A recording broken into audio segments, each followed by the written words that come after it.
see what's on your mind. I see you try to find another lie for me. And when I ask about it, when I ask, you're hiding from me. Confusing thoughts and mystery. I see our love was just a fantasy for me. You play me like nobody. When you were everything for me. You shot me so damn. You shot me, then you got me, and I'm like damn. I see the satisfaction in your eyes. I'm looking at you and I'm asking why. Oh why, oh why, oh why. You shot me so damn. You shot me so damn. You shot me so damn. You shot me so damn. Another phase, no sympathy from me. You turn me to your enemy. I see, I wanna talk about it. Cause I don't have no reason to believe you. Confusing thoughts and mystery. I see, our love was just a fantasy for me. You play me like nobody. When you were everything for me. You shot me so damn. You shot me, then you got me, and I'm like damn. I see the satisfaction in your eyes. I'm looking at you and I'm asking why. Oh why, oh why, oh why. You shot me so damn. You shot me so damn. You shot me so damn.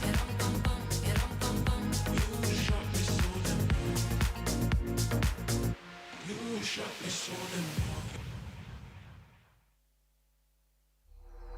Last night I dreamt of San Pedro.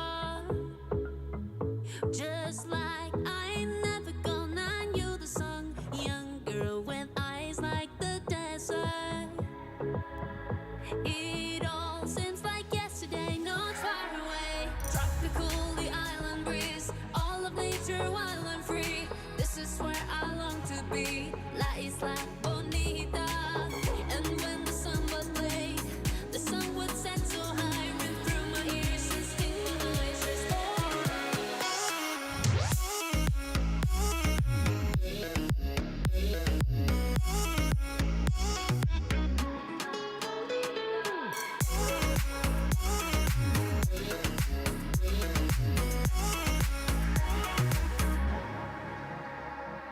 I fell in love with San Pedro. Warm wind that carried on the sea. He called to me. Te dijo te amo. I prayed that the days would last. They went so fast. Tropical, the island breeze, all of nature wild and free. This is where I long to be. La Isla Bonita.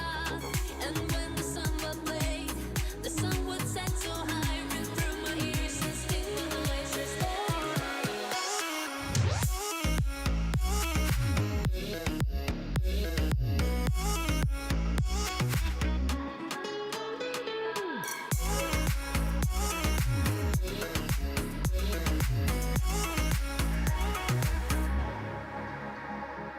I want to be where the sun warms the sky. When it's time for siesta, you can watch them go by. Beautiful faces, no cares in this world. When a girl loves a boy and a boy loves a girl. Last night I dreamt of San Pedro. It all seems like yesterday, not far away. Tropical, the island breeze, all of nature wild and free. This is where I long to be. La Isla Bonita. And when the sun was played, the sun would set so high, ring through my ears and sting my eyes. Tropical, the island breeze, all of nature wild and free. This is where I long to be. La Isla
Take a trip to Lonesome Town. Gonna stay at Heartbreak Hotel. A fool such as I that never learns. I cry our tears away. One way, one way, one way ticket. One way, one way ticket. One way, one way, one way, one way. I'm gonna take it.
sweet but a psycho, a little bit psycho. One night she's screaming, I'm on my mind, on my mind. Oh, she's hot but a psycho, so left but she's right though. One night she's screaming, I'm on my mind, on my mind. She'll make you curse, but she a blessing. She'll rip your shirt within a second. You'll be coming back for seconds. With your plate, you just can't help it. No, you'll play along. Let her lead you on. You'll be saying no, then saying yes, yes, yes. Cause she messing with your head. Oh, she's sweet but a psycho, a little bit psycho.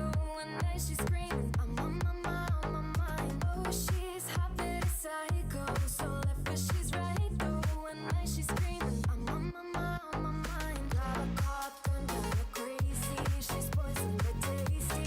Yeah, people say run, don't walk away. Cause she's sweet but a psycho, a little bit psycho. One night she's screaming, I'm on my mind, on my mind. See, someone said, don't drink her potions. She'll kiss your neck with no emotions. When she's mean, you know you love it. She tastes so sweet, don't sugarcoat it, no.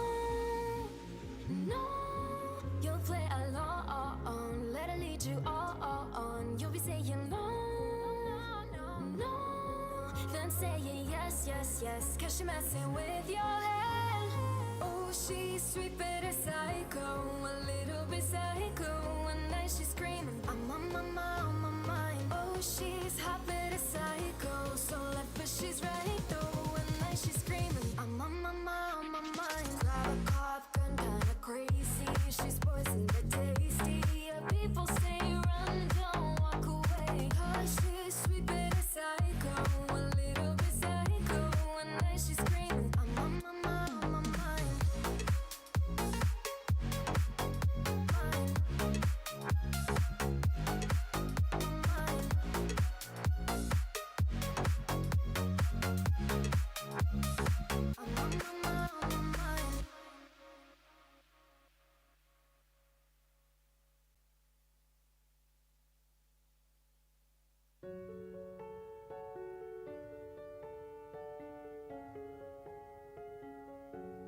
Now that you're out of my life, I'm so much better. You thought that I'd be weak without you. I'm stronger. You thought that I'd be broke without you. I'm richer. You thought that I'd be sad without you. I laugh harder. You thought I wouldn't grow without you. Now I'm wiser. You thought that I'd be helpless without you, but I'm smarter. You thought that I'd be stressed without you, but I'm chilling. You thought I wouldn't sell without you, sold 9 million. I'm a survivor, I'm not gonna give up, I'm not gonna stop, gonna work harder. I'm a survivor, I'm gonna make it, I will survive, keep on surviving.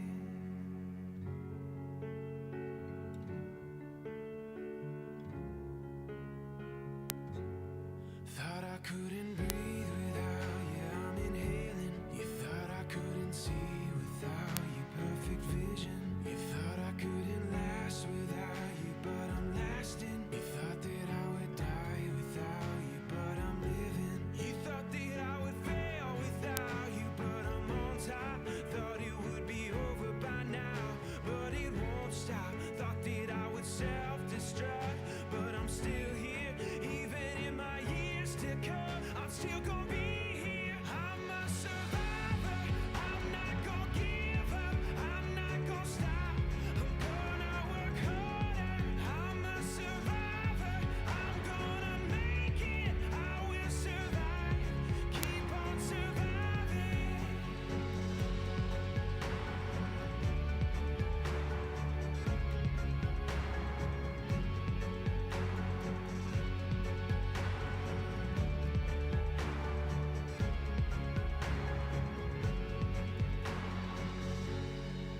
survivor. I'm gonna make it. I will survive. Keep on surviving.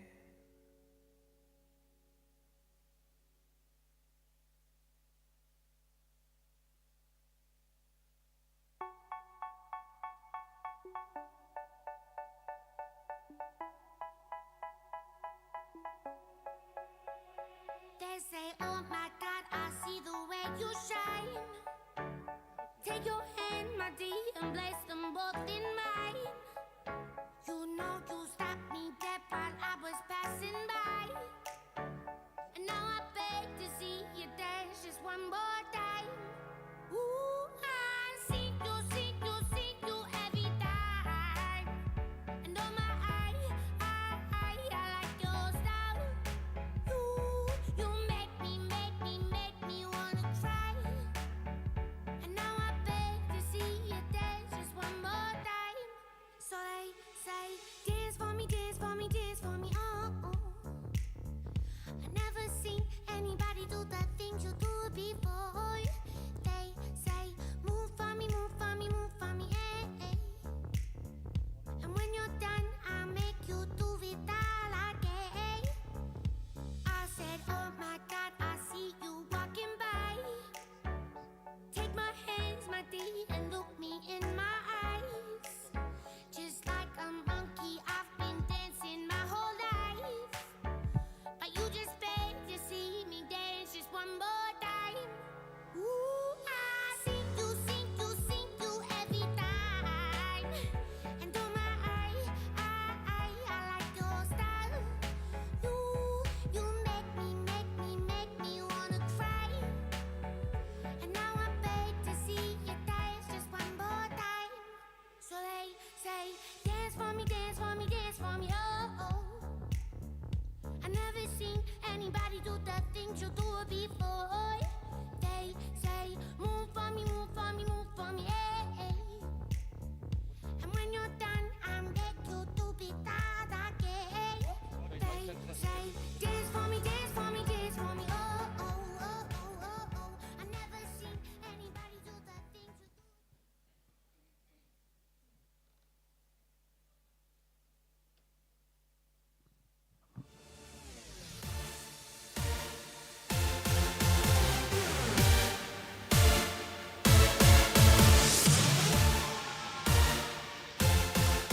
Уважаемые коллеги, студенты и гости нашего института, мы рады приветствовать вас на образовательном семинаре The Teacher's Survival Kit, который совсем скоро проведет один из самых известных преподавателей английского языка Пол Ньюсон. Мы очень рады, что подобные мероприятия позволяют нам собираться и обсуждать значимые вопросы иноязычного образования в нашей стране и за рубежом. Остается несколько мгновений до выхода Пола на сцену. А значит, let's switch to English, shall we? The moment has come, and now one person is about to come onto the stage. The person who has transformed thousands of minds. The person whose creativity knows no boundaries.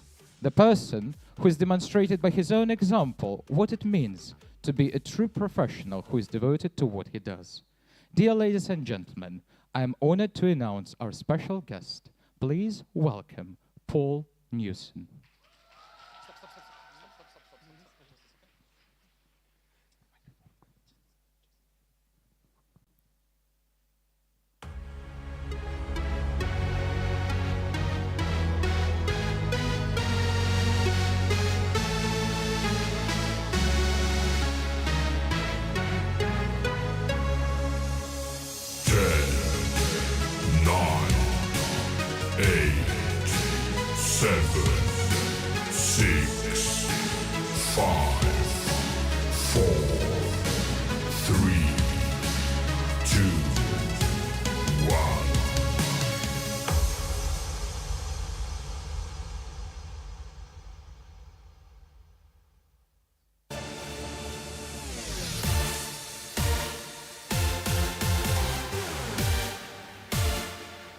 Thank you very much. That was a very dramatic opening. Normally teachers just say, thank you so much for coming. It's a pleasure to see all of you here. Hands up who plans on actually becoming a teacher. Right, okay, some of you, hands up who actually plans on never becoming a teacher. Fair enough. It's really a pleasure to be here. My name's Paul. I'm from, there's Dasha. I'm from London, and I am actually now a Russian citizen. I've been here for 18 years, and I've been doing nothing but teaching, and I'm not dead, which is a very good sign. So I'm here to share with you lots and lots of information that I have accumulated over several years. Now, Alexei, bratan, where are you? Sorry, right there. Could you go to the next slide, please? We'll have a look at the menu. So what we're going to discuss today, we've got an hour and a half for me to talk to you. Hopefully you won't fall asleep. I'm going to talk about how I got into the profession and my teaching history and how sometimes I wanted to cry. The reason I'm going to tell you this is because when you start your teaching career, I want you to understand that you're not alone. That when you suffer some issues, some setbacks, I also did. So it's going to create a nice bond between us. Then I'm going to give you my top 10 tips to be a successful teacher. Ideas I have accumulated over 20 years of teaching in state schools, language schools as a private tutor, teaching babies to babushkas, everyone. Then we're going to have a look at why some teachers fall short. We need to talk about this because when you go into the big wide world to teach and make millions and millions of rubles, I can teach you how, you need to know what people do wrong. And there are issues that we need to address. Then we're going to have a look at fake prophets. So these are some of these online gurus, Instagram videos, TikTok videos, teaching you English, saying things like, in English, we say at the lesson, I native speaker, you believe me, it's like, da ladna. And this is usually 7 out of 10 videos, it's insane. Then I'm going to give you conclusion, your teacher's toolbox, what you need in your toolbox to be like muzhik, or the female version, muzhika, I don't know if that exists. And then I will take questions from you. So, my teaching history. A long time ago, when I started teaching, I also had no hair then. I didn't lose my hair because of teaching, long before, sadly. I never wanted to be a teacher. I actually wanted to work in London in banks or offices, and I went to job interviews, and they said, oh, do you speak German? Because I was a German graduate. Oh, fantastic, you speak German. Do you know marketing? No, bye-bye. Okay, next job. Do you know advertising? What does that mean? Bye-bye. My friend said, well, okay, you've failed every job interview. Would you like to try becoming a teacher? It's like, why is that? I hate kids. I thought I hated kids. Only later I realized I didn't. My friend put me in contact with this program in England called GTP. It's called a graduate training program, and it's a very special scheme. Actually, I'm going to change that. It's not special, it's desperate. Because in my country, we really need teachers. No one wants to become a teacher in the state school sector. It's really, really bad these days. The salary is low. Because I know Russians complain. In Russia, you get no money as a teacher. England as well. And, I mean, you Russian guys, compared to English kids and students, you are heaven. You are heaven. You're not throwing knives at me or shooting me or asking me to buy you alcohol and such things. English ones do. But I did the GTP program, and that was a special program where you train and teach at the same time. So normally in England, when you become a teacher, you do a special course called PGCE, like Postgraduate Certificate of Secondary Education. So you do your 3 or 4 years at university, like I did 4 years of German. Then you go to university to do 1 more year to become a teacher. But I didn't do that. I was poor. My parents said, get out. I was like, I need money. So I went to get a job in a school and do training at the same time. Normally, you do about 6 hours a week teaching, which is nothing, whilst training. They gave me 16 hours teaching German to children in an English state school, about 2 hours north of London, in a village, 2,000 kids in the school. It's a big school. Kids didn't want to be there. They didn't want to learn German. I had no idea what I was doing.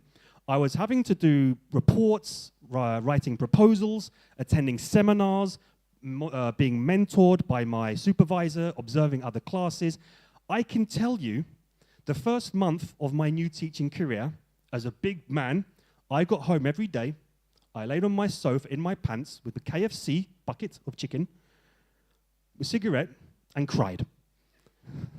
Thinking, why the hell did I choose to become a teacher? Like these kids, like they don't want to learn anything. And the teachers that I was working with are very strange people, I felt, but maybe I was a strange one. But still, it was really, really difficult. It was a shock to the system. I love that English expression, a major shock to the system. It was brand new. However, I persevered. I wanted to get this year complete. I made some mistakes, I say some, mostly mistakes in my first year of teaching. For example, imagine a guy in his early 20s. I had a difficult childhood in England. My parents, I love them. Sometimes you say to your parents, why did you do that? But they did. So I grew up with maybe some insecurities, not being so confident. And I realized that when I went into the classroom as a teacher who's not very confident, most teachers like that make one serious mistake. And I did that seriously. And that was, in order to make the students do homework and to behave in class, I have to be their friend. And by doing that, I thought, well, they're going to like me. Then because they will like me, they're going to do their homework because they don't want to upset me. The reality was they didn't do anything. They didn't do any learning, they didn't do their homework, and it's like, please, I'm your friend, you're our teacher. Yes, and friend, because we're on the same level. That's what they teach you in England. Like, we're one of the same people. It's like, you're 14 and I'm like 23 or whatever. It's completely insane. So I had a lot of difficulties maintaining discipline. Now, with these German classes I was teaching, it wasn't like, sometimes in some schools a class of 15 students, 36 kids in a class, my first year of teaching, 36, 32, 30, 28, 34, children of the lower set, so the kids who were not very smart, because that's now illegal in England. You can't have separate levels, otherwise that's racist, and you go to prison. So now in England, everyone's together, which makes it a bit harder, but at the time I was teaching the lower sets. They didn't even know how to spell their name, let alone learn German. So even in the first lesson, okay, where's the verb in the sentence? What's a verb? Okay, right. Let's write down the word verb. What's the first letter? Because it begins with a V, verb, V. And that's what it was really like. But still, I persisted. I got to the end of the year. I kind of understood that I did not like the British system. It's very bureaucratic, a lot of paperwork. The quality of education was going down very much. But what I understood was, I like kids. Not like that, but you understand. I like working with kids, and I like helping kids, and I wanted to sort of try and improve their lives, because what I saw was how many teachers talk down to children. I saw how children were looking at teachers thinking, don't talk to me like that. I'm not an idiot. Well, actually you are, but still, they shouldn't talk to you like that. And so I kind of then thought, well, do you know what? I'm going to leave England. I went to Germany. I got a job in a state school in Germany, a beautiful, beautiful town near Frankfurt. About an hour north of Frankfurt, in a place called Weilburg. Gorgeous, beautiful place. The Germans were fantastic. They always met me every morning at the train station. We walked up the hill together, went to school. The teachers were amazing. They were extremely professional. And that's where I really learned to apply my newfound knowledge. And I got so much good advice in Germany. The kids were much better, in fact. That's what I knew. Because in Germany, if you took, like, say, a 14-year-old German teenager and a 14-year-old English teenager, it's like that, like in ability and maturity. What we do at 16 for level of mathematics, the Germans do when they're 12. And you Russians do in your first class, literally. Because if you actually Google like GCSE mathematics past paper and have a look, you'll be shocked at how simple it is. But anyway, when I got there, I had an interview for this school, and they said, well, okay, you're going to teach English. So I started teaching English for the first time. They said, okay, what are your hobbies? Drawing. Okay, you can teach art. Not okay, whatever. And what else do you do? I used to be a professional swimmer. Okay, you can teach swimming classes. It's like, I don't know how to do that. How do you teach like someone not to drown in German? University didn't prepare me for that, but still I did it. I got some really good advice. The first big piece of advice I remember in Germany from this guy called Jörg Redberg, a very good friend. He said, Paul, the best piece of advice when teaching children and teenagers, he said, Konsequenz, which is a German word, roughly translated, meaning consistency. And I thought, well, okay, what do you mean by consistency? Consistency in what?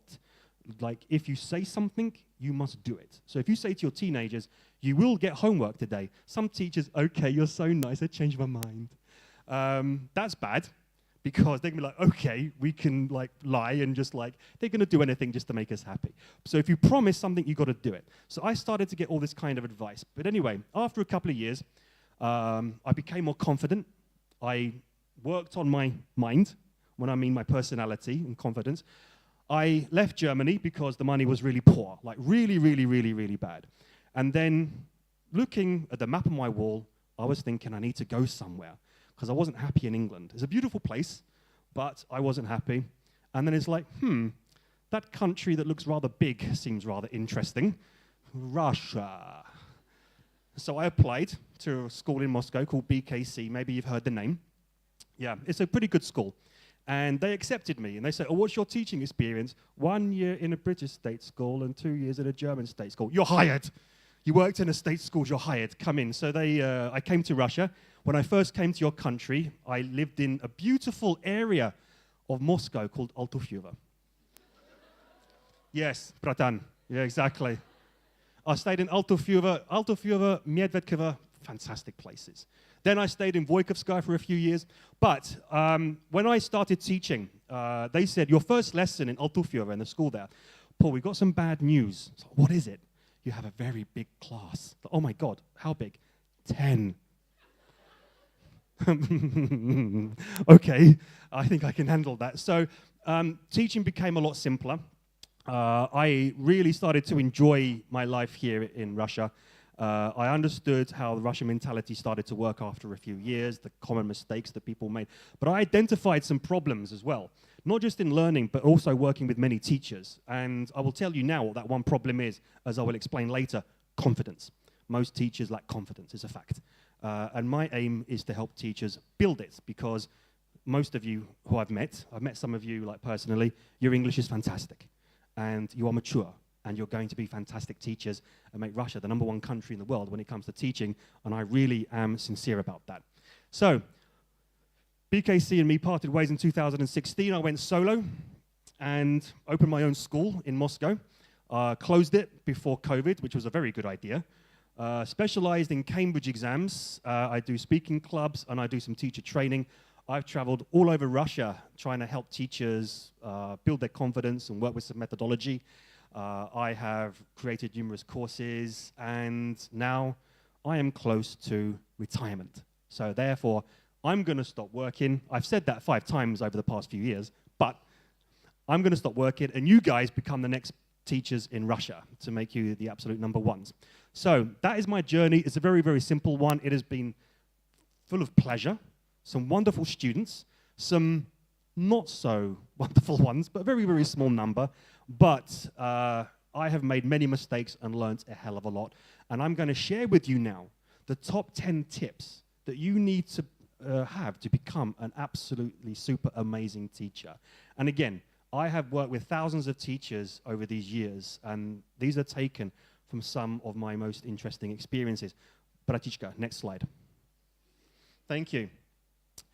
First one, always enter a classroom with the desire of wanting to be there. What do you think that means? What does that mean, enter a classroom with a desire of wanting to be there? Okay, give you an example. There are 10 kids there, 10 teenagers, right? And I walk in like, bloody hell. Hello, right, yeah, books, page 6. Okay, I have to carry on from last lesson because I didn't finish.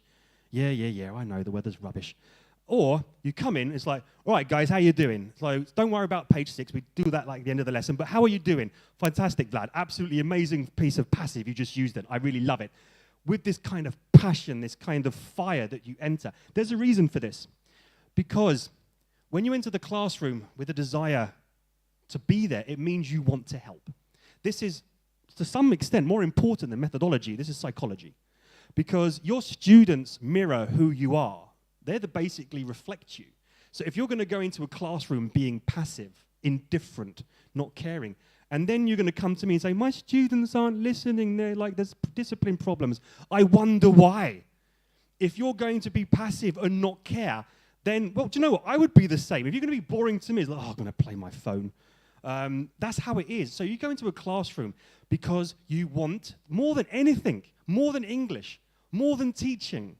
You want to help people. You actually want to improve their lives. I'm sure half of you in this room, like me, as I said at the beginning, I didn't have the best upbringing. By the way, this is recorded, right? Will my parents see this? Sorry, Mum and Dad.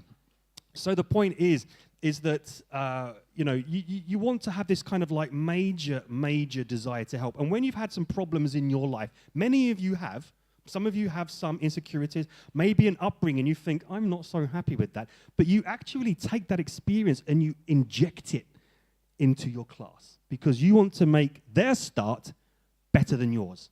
That's what a teacher does. The teacher is there to help because you love people, because you want to improve their lives. That is the number one, and that is it.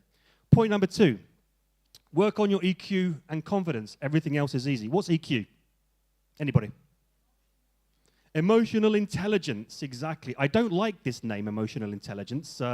It's a very strange concept because IQ, you can actually measure. They're actually standard tests. It's a very accurate way of measuring intelligence. EQ, you can't measure it because your personality changes all the time. When someone says to me, Paul, this is my personality, this is who I am, it's like, no, you're not. Because you're different in certain social situations, you're different with different people, and you mature, you change, you have problems in your life. It's always very, very different. But the thing is with EQ, I like the area of empathy with EQ. So empathy, you understand what that is. The ability to think beyond the end of your nose. Not to think here, to think here. To think deeper. And thinking deeper is really important because firstly, you start to understand how you feel. You start to understand why you feel. It's like, I'm angry because he's an idiot. I'm getting frustrated because she's boring. Okay, it's like a basic example, but you understand what I mean. So the whole point is that when you start to understand emotions on a much deeper level and you can label them, you'll be surprised how, with time and experience, you can start to read people. You can actually start to predict problems before they happen. So when you have a class of teenagers, a teacher who doesn't have much EQ would be like just completely blind to what's going on, right? And then problems happen. But a teacher who has emotional intelligence, you'll be able to kind of be teaching, and your eyes are looking everywhere. It's like, oh, there's a problem there. Let's stop it before it starts. And it makes the world of difference. Similarly, having EQ where you think further when you're planning your lessons. Now, I did a webinar, a very big webinar early this year. It was very interesting for me. There were 250 teachers doing my webinar. And one of the lessons I gave was about lesson planning. Have you heard of the concept differentiation? Ooh, no. Differentiation is where you manipulate lesson material to apply to individual students. Now, of course, if you have a class of 10 students, you're not going to make 10 different lesson plans. That's not going to happen. We don't have time for that. However, you are going to look at material thinking, okay, there are some weak students there, some strong students there. I need to make sure if the strong students finish early, they have something to do. If the weak students struggle, I need to make sure they are included somehow into the lesson process. So it's about how you manipulate material and instruction. It's very important. And in England, if you do your teacher training and show no sign of differentiation, you fail as a teacher. You will not pass as a teacher. It's a fundamental concept and principle in Britain, Germany, and America, by the way. But anyway, the point is that when you have this emotional intelligence, you'll actually think more about your students, who they are, what makes them happy, what they don't like, what they're interested in, what makes them tick, and you will plan your lessons around them. As I said, I noticed this when I was doing this webinar because many teachers, when they had to plan a lesson, they were trying to plan a lesson to be fun and exciting, and there's nothing wrong with that. That's good. You don't want a lesson that's basically as interesting as a dead frog. You want to have a lesson that's going to be engaging, enthusiastic. However, you want to make sure that when you plan a lesson, you have to plan a lesson that involves your students. Most teachers plan a lesson saying, I think that's going to be interesting. I would like that, without actually truly thinking what will benefit the students. And that is a sign of a lack of emotional intelligence. So when you're able to have that and work on that, then it changes everything. And first and foremost, confidence. When you have emotional intelligence, it makes you confident. To become confident, you need to work on your emotional intelligence. It's absolutely vital. Because when you become confident, this is the make or break attribute of when you go into a classroom. So if you're going to go into a classroom as not being confident, you're probably not going to get as much respect from your students as you deserve. Or maybe you don't deserve it at all. It depends. But the point is that you can walk into a classroom without saying a word, and your students will be like, open books, we're ready, without you saying anything. It's great. And similarly, if a Yajamat or Mamichka comes in, who's got a problem with you, if you're not very confident, she's going to destroy you. She's going to put you down. But when you're confident, you're like, no. I'm in control here. You listen to me, Mamichka. Trust me, I've had my problems with some. Believe me. They come to me and it's like, oh, you look dangerous. Yeah. It's an advantage to be bald, by the way. But confidence, I would say, as I said before, confidence is the number one thing you need to work on. If you don't have it, you've got to work on it. And that is a world of work. It actually takes time and experience. So if you're like, say, 20, 21 years old, you don't have much confidence, all I'll say is give it time. Just give it time. But try. You can read some literature. That will help. But time and experience and learning by mistake will make you confident. Third one. Push your students hard. Now, this, I know you're thinking, some of you are like, nah, we don't like working hard. I don't either, to be honest. I like a nice, easy life. However, hands up of all of you here who plans on being a private tutor when you graduate. Quite a lot of you. Interesting. Very interesting. Some of you like, no, I'm scared. Yeah, now here's the thing. If you're going to be a private tutor or you're going to work in a language school, I'll tell you why it's important to push your students hard. So imagine you live in Jasnava. I used to live in Jasnava, by the way, very nice place. I live in Jasnava, and I'm a private tutor, and I'm not very confident, and I've got like some private students, and because I'm insecure, I'm like, okay, let's just be soft and slow because they're children. You need to be careful, and no, you're so young. I'm 20, doesn't matter. Believe me, many teachers are like that. You have a very slow-paced progress of learning, very slow-paced. Now, the reason why this is bad is because maybe 100 meters away, there's Alyona, another private tutor, who's pushing her students hard. They are learning faster for the same price and getting more results. And, of course, there are forums online. Parents speak, students speak. What do you think is going to happen if your student Nikita and Vlad meet, and Vlad says, oh, my teacher, Natasha, we've done this book already. What? Say goodbye to your student. Say goodbye. They will leave you. So one of the points is about pushing your students hard. First point is that you have to be better than competition. The teaching market, the tutor market in Russia is oversaturated. It means there are literally more tutors than students right now. It's insane. And what's worrying about that is AI is around the corner. That is a reason to be scared. But I'll explain about that later. That's the first thing about pushing your students hard. Number two, bit of psychology. You've got to push your students hard because I'm sure some of you go to the gym. Hands up who goes to a gym. Quite a few. Hands up of those of you, before going to a gym, you're like, I don't want to go. I'd rather stay home in bed. One. Rest of you are lying. Okay, come on, yeah, there we go. Some of you are like, yes. But after the gym, you're like, yeah. Because, yeah, exactly. Show us that bicep again. There we go. There's a few of you. Like strong girl down there, the nice blonde girl. What's your name? Oksana, очень приятно. Yeah, so the point is, when you've actually accomplished something challenging that you didn't want to do, you feel great afterwards. You feel absolutely amazing. You are on fire. It's the same with your students. Now, if you're going to be that typical teacher, let's play games. I'm going to throw a ball of paper at you, and you come to the board and write your name. I'm doing CPE. Doesn't matter. The point is that, like students, if you're teaching kids and teenagers, they're going to love playing games. They're going to love doing these fun activities because it's a way to avoid doing hard work. Because no one wants to do hard work. It's an easy alternative, right? However, if you're going to push your students, say, no, we're going to do bloody modal verbs. was like, okay. And you do them, and after an hour, you teach well, and they achieve something so difficult, and they manage. They are going to be so much more grateful, and their development is going to be so much more positive because they achieved something complicated. That is why it's really important to push your students hard. So if you're going to be a teacher with a very soft, slow touch approach, well, the students might be relatively happy, but for the wrong reasons. They're happy because they don't have to do much.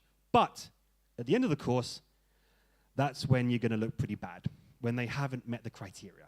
So pushing your students hard is really, really important for their growth, their development, and also against competition in a saturated market. I can't emphasize that enough. Then we come to point 4. Yeah, in your early days, don't cut corners such as planning. Now, going back to when I was teaching in Britain, in this kind of horrible school, yeah, half the time, as I said, I was crying at home or alone in the teacher's room. Like, why am I doing this bloody job?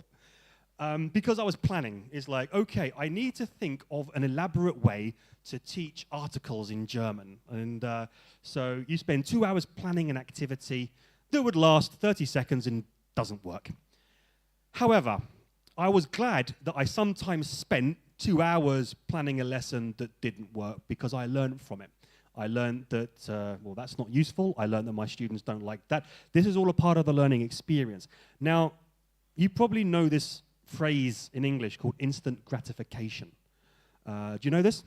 Have you heard of this? So if you don't know, instant gratification is where you try to receive pleasure, success extremely quickly without minimum effort. It's like the belief that you can go online to Instagram and become a vlogger and make money without really doing much. It's like instant gratification. So you want instant success for minimum effort.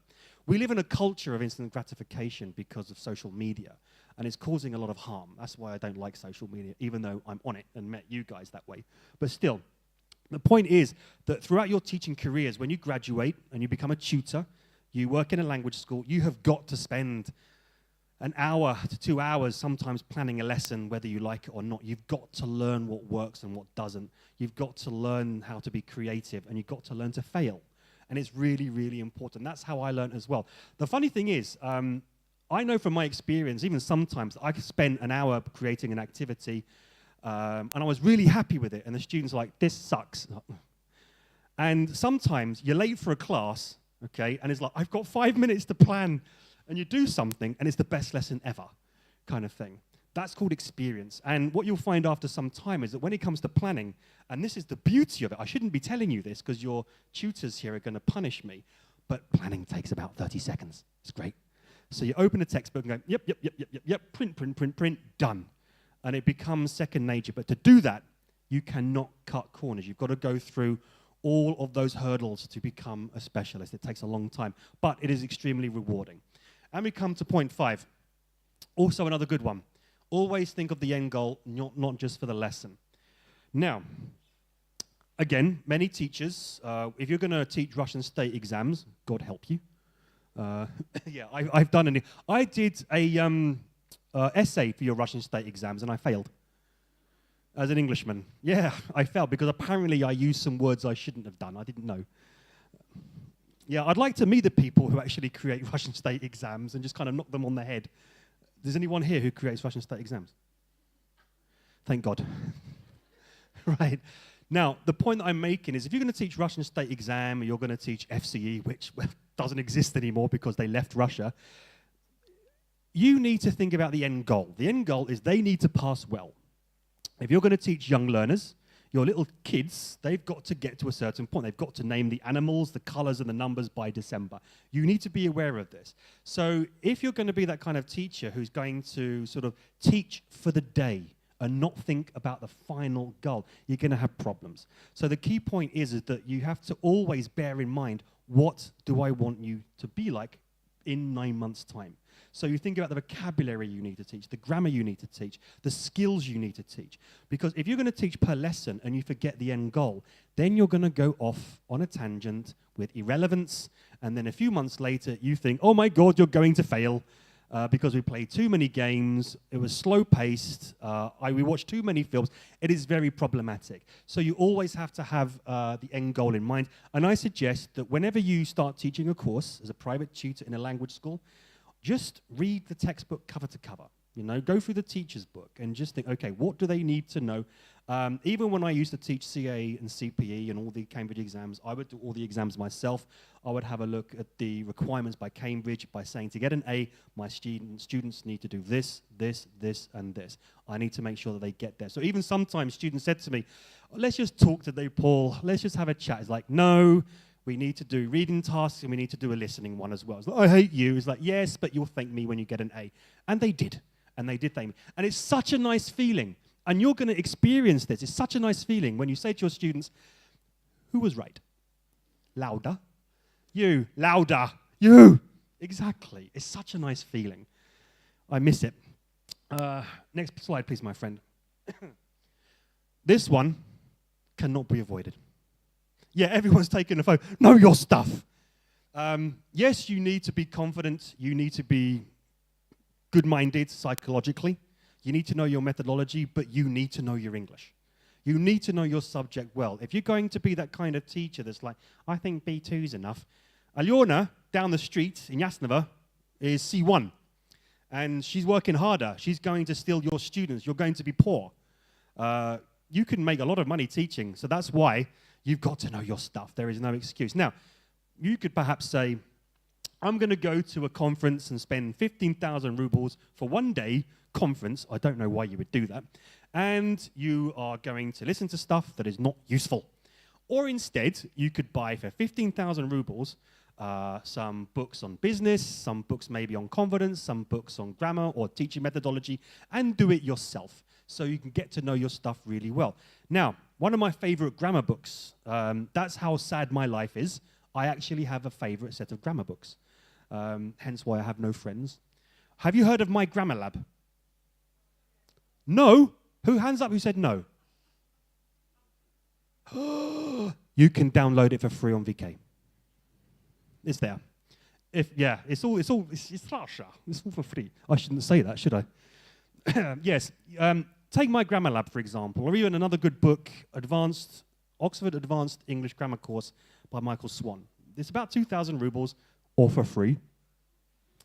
Read it cover to cover. So instead of spending all this money on a seminar or webinar that's not going to help you, read that grammar book cover to cover 5 times. Even myself, I read grammar books once a year. And now my time is due. Every summer, I spend a month with a grammar book by my bedside table. And every night, I read a whole unit. I'm not joking. Because I need to stay fresh. And I feel as a teacher, if someone asks me a question, because many people say, oh, say to your students, if you don't know, tell them I will tell you next lesson. I hate that. I want to be able to tell them now. Right now. Say, this is the answer. This is how it works. Because when you do this, you get so much more respect because you know your stuff. It is absolutely vital. There is no excuse to not studying English, methodology, and also improving yourself. Again, it will make you more sellable on the teaching market. And again, it will make you more employable if you decided to join a language school. As for language schools, open your own one. Trust me. I'll teach you how to do it. Right. Don't aim to be liked. Now, what did I say my first mistake was when I was teaching in England? I wanted to be liked because I thought that was the solution. Now, you might disagree with this. Let's try a little experiment. Hands up, who actually thinks it's important as a teacher to be liked by your students? Hands up. A lot of you, yeah? Okay, let's change the boys are like, no, piss off. Second one, hands up. Who thinks it's important to be respected by their students? Okay, good. That's sensible. You are respected because you do a proper job. You do a good job. You can be liked for the wrong reasons. As I said, when I was in England, I was in my early 20s. I had gone through some horrible experiences in my life. I was extremely insecure. And because I lacked confidence, I thought the only way I can get them on my side is to make them my friend. And that's bad. Because why? Number one, they're kids. I'm an adult. It's just weird, isn't it? It's just wrong. They're kids. They're like 14, 15, 16. Yes, I treat them like adults, but I have a job to do. Secondly, as I said, they will not do the work because they think, well, you're our friend, you don't care. Or because he's funny and he's down to earth, he's not going to like punish us if we don't do it. And that's their impression. So that is why it is wrong to be liked by your students. If you're going to go in a classroom as a teacher with this desire to be liked, you are either a pathological narcissist or you are extremely insecure, extremely, and irresponsible and childish and many other things. I've only got one hand here. But many, many things that are very negative. The thing that you want to aim to be respected because you do the right job and proper job. And the byproduct of being respected is that you are liked. That they say, oh, we really like you because you're doing such a good job. Again, I give the examples of a teacher who plays games with their children and have a slow-paced lesson. The students might like that teacher, but they're not going to respect them.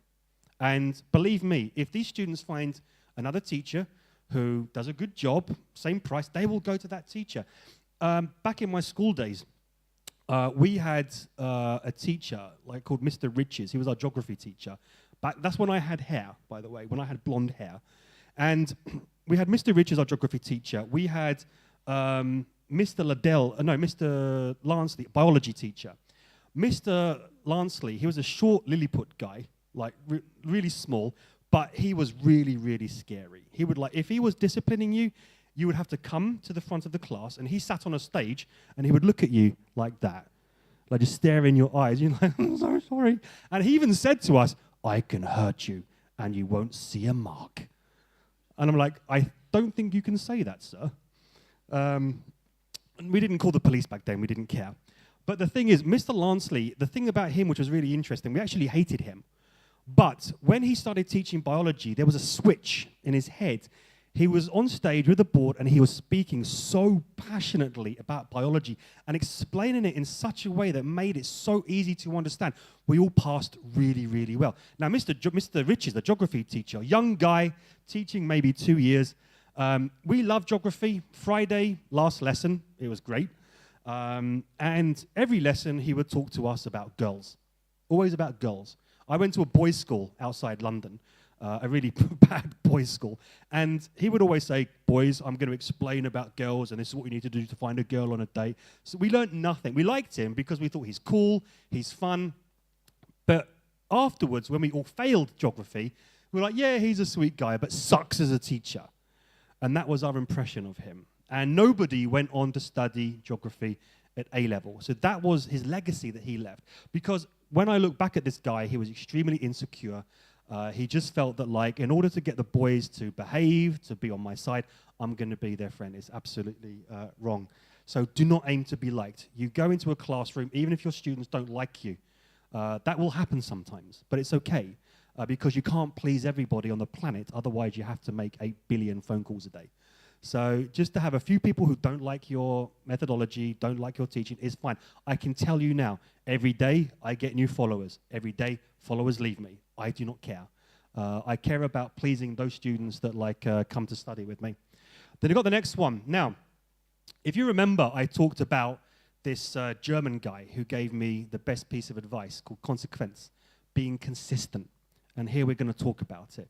Now, why is being consistent important as a teacher? There are many reasons why it's important. Have you ever heard of this it's a really stupid kind of activity that teachers do. I'll be honest with you, it's really stupid. At the beginning of a school year, some teachers in language schools, they say, right, we're going to have an agreement between you and me, and we're going to put a poster on the wall. We're going to have 5 points that the student promises. Okay, you promise to do your homework, you promise to behave, you promise not to kill each other, and the teacher promises to mark your homework every day. I promise not to shout, and I promise not to, whatever, right? And how many weeks do you think a teacher follows that? About 1, on average. About 1 or 2. 2 weeks maximum. And so immediately, the students are going to think, okay, you've promised that you're going to do this, but you're not. And what do you think's going on in the student's head? It's like, well, why should I respect you? Why should I do my homework? You're not going to mark it. You say you are going to mark it, but you forget all the time. You know, you set homework, you forget to ask for it, or you say that, like, you're going to phone my mum because I misbehaved, but then you said, oh, I forgive you, it's okay, I'm not going to phone your mum. They're like, got you around my little finger. That's how it works. So consistency is really important. So if you promise something, you have to do it, because there's something psychological about this.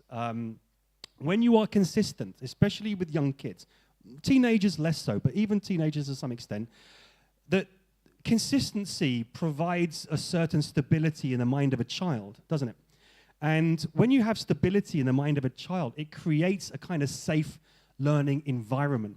So that's why if you have a parent like a Yajamat who's going to be like happy one day, angry the next, I love you, get out. It's really damaging for the child, extremely damaging. That's when they become, you know, quite defensive. They become kind of quite inward-looking. They're not going to be expressive because they don't understand how to react to certain situations because it's not consistent. And it causes a lot of problems, by the way, in young childhood. So in a classroom setting, it's exactly the same thing.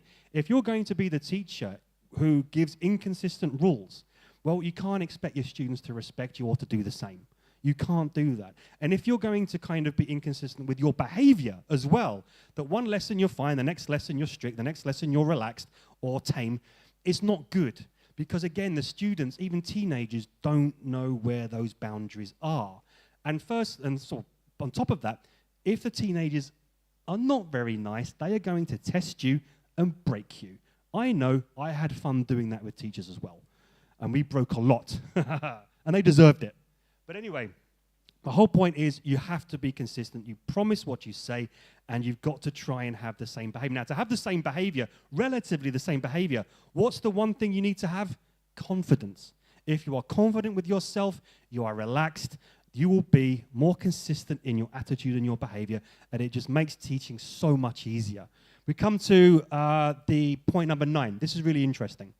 Paul's age up method. Now, this is a kind of principle I created myself, and I teach this a lot. I'm sure Dasha remembers this. Yes, Paul? Okay, looking at the floor doesn't help. Now, do you remember at school when your teachers used to speak to you like, hello? And it's like, I'm 15, right? They would sometimes talk down to you as if like you were nobody or nothing or useless. Like, you know nothing. You're just a 16-year-old. Did that ever happen to you at school? Yeah, quite a few of you. It happened to me as well. And your natural reaction is like, oh, shut up, you old witch. Because it's like, I'm 16, I know the world. Of course you don't know the world, you're 16. But you think you do. And it's like, I know the world, I know how to be with my friends, I know they're not going to give me drugs and alcohol, and all that kind of stuff. And the thing is, but teachers put them down. If you treat a teenager like a child, they're going to act like a child, right? If you create the circumstances for people to act like children, they will act like children. With me, as a 45-year-old man, if you're going to give me the opportunity to act like a child, I will. I can't believe I just said that. But still, the age-up principle is where you have kids and teenagers, why not speak to them and bring them up to your level? So you talk to them like equal adults, like mutually respectful human beings. When you do this, it's really, really, really important because I learned this very early on. In my first year teaching in this British state school, that as I said, teachers were constantly talking down to the teenagers.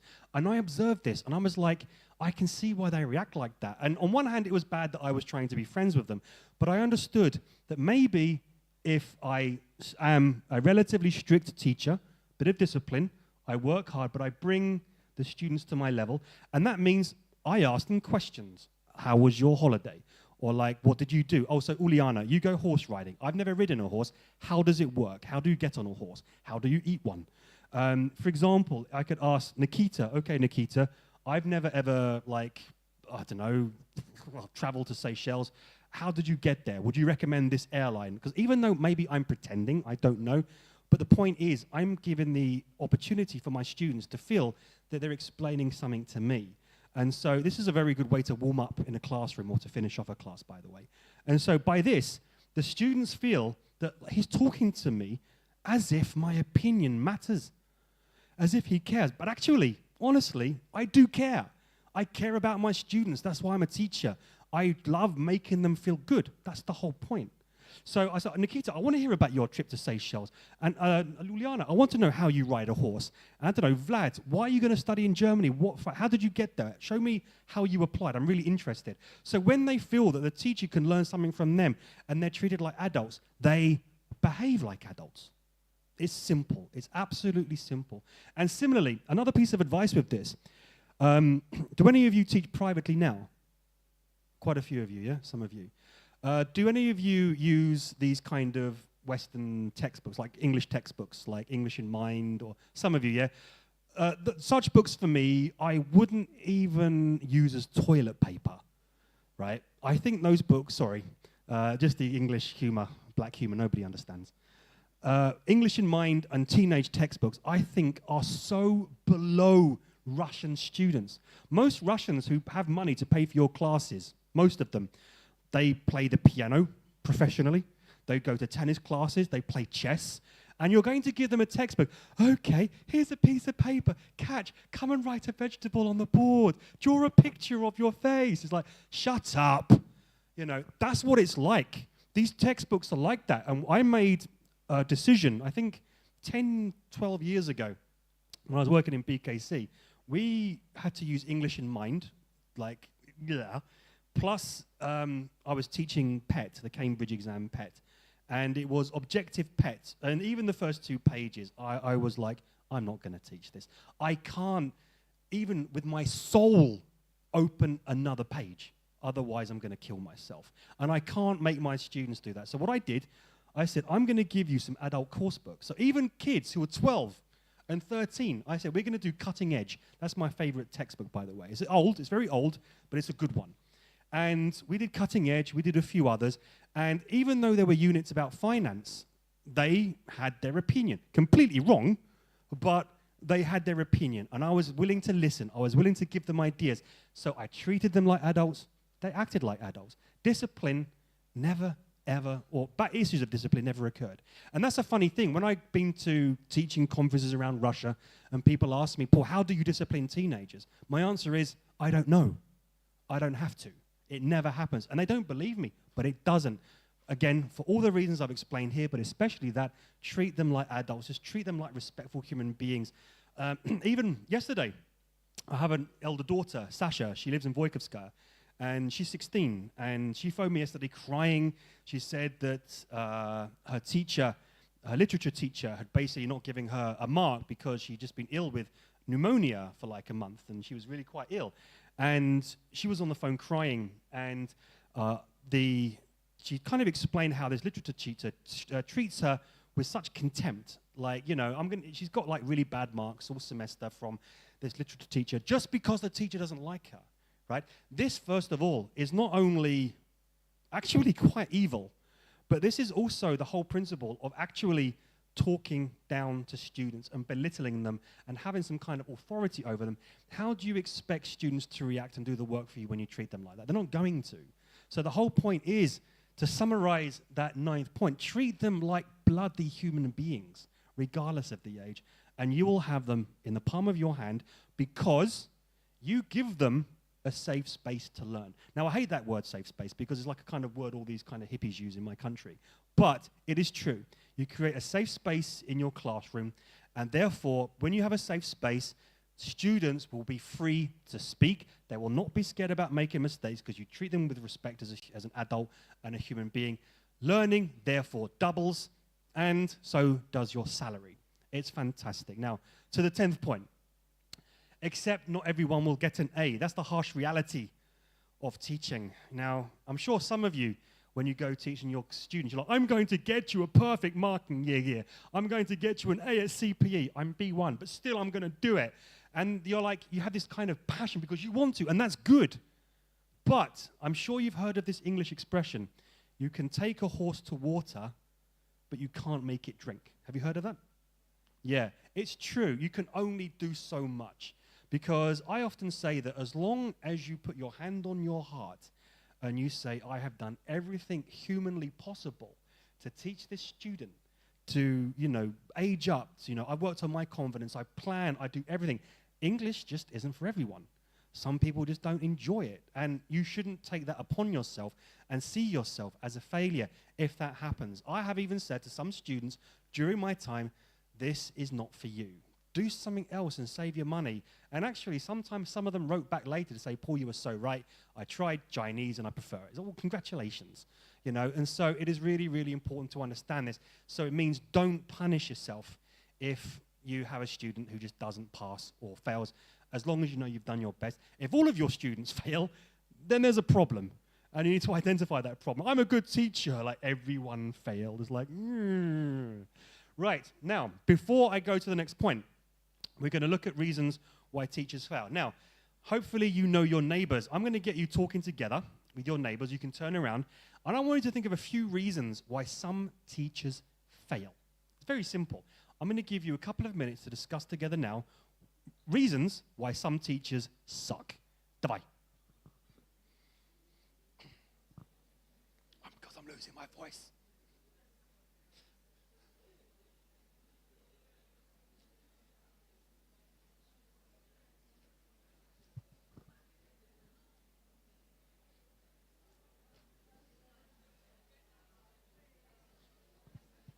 Do you have any water? Do you have any water here? You're welcome. Take care. Because I'm about to lose my voice. Yeah, sure.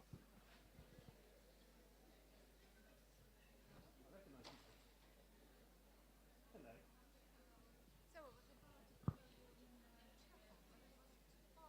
Oh, was it really? That's good. I'll be in Moscow doing more stuff very often, so. Really?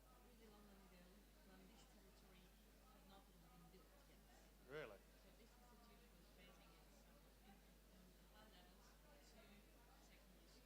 That's amazing.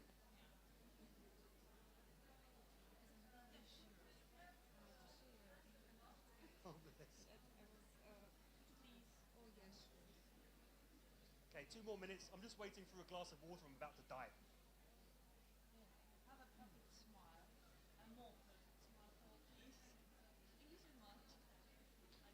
So you're welcome. We can have a chat afterwards. No worries, no worries. Get a drink. If you need to get a drink or some water, go and get that now, because we'll just take a few minutes.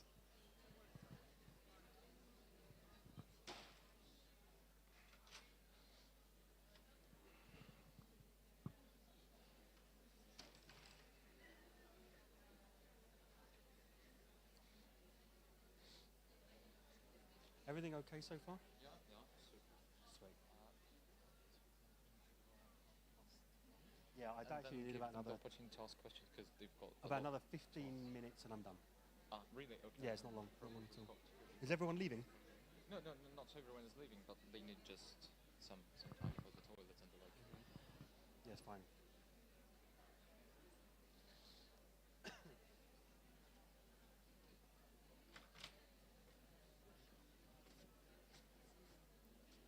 Hello, Miss Stacy, teacher. So I knew you were going to come.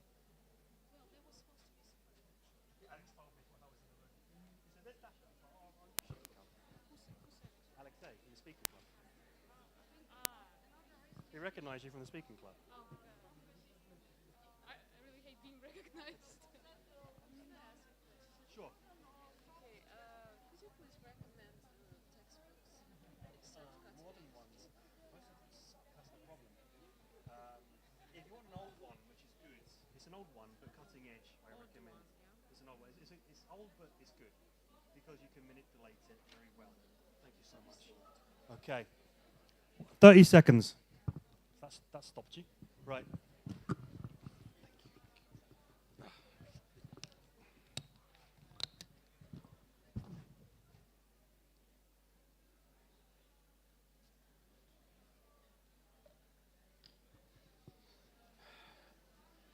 Yes, question, hands up. Sure? We ready with you? Okay, give me an answer. What have you got? That's the first point, absolutely. All these points, no one has all of those points. Absolutely. Any other? Давай.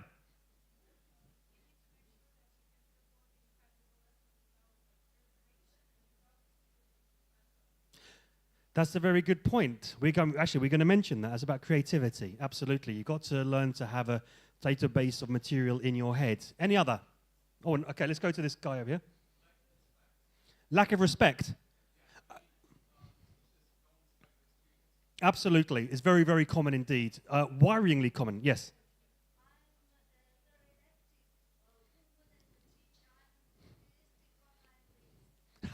And very honest, I would say.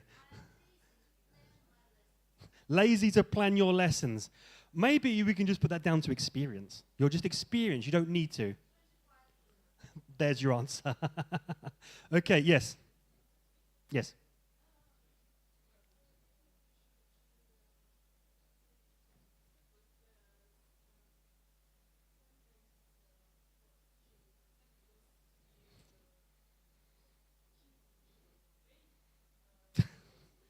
It's okay, no one gets offended here.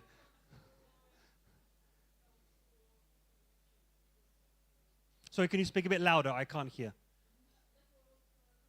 Lack of knowledge, absolutely. And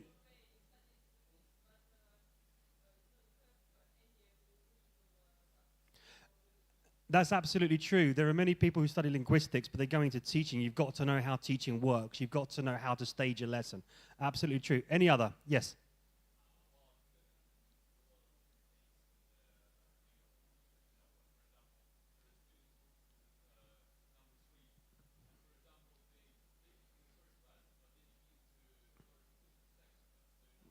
Mm.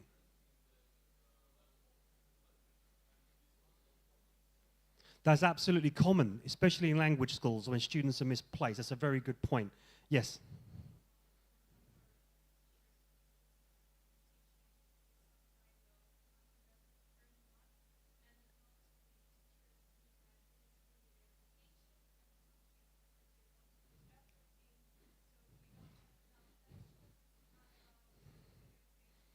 Absolutely.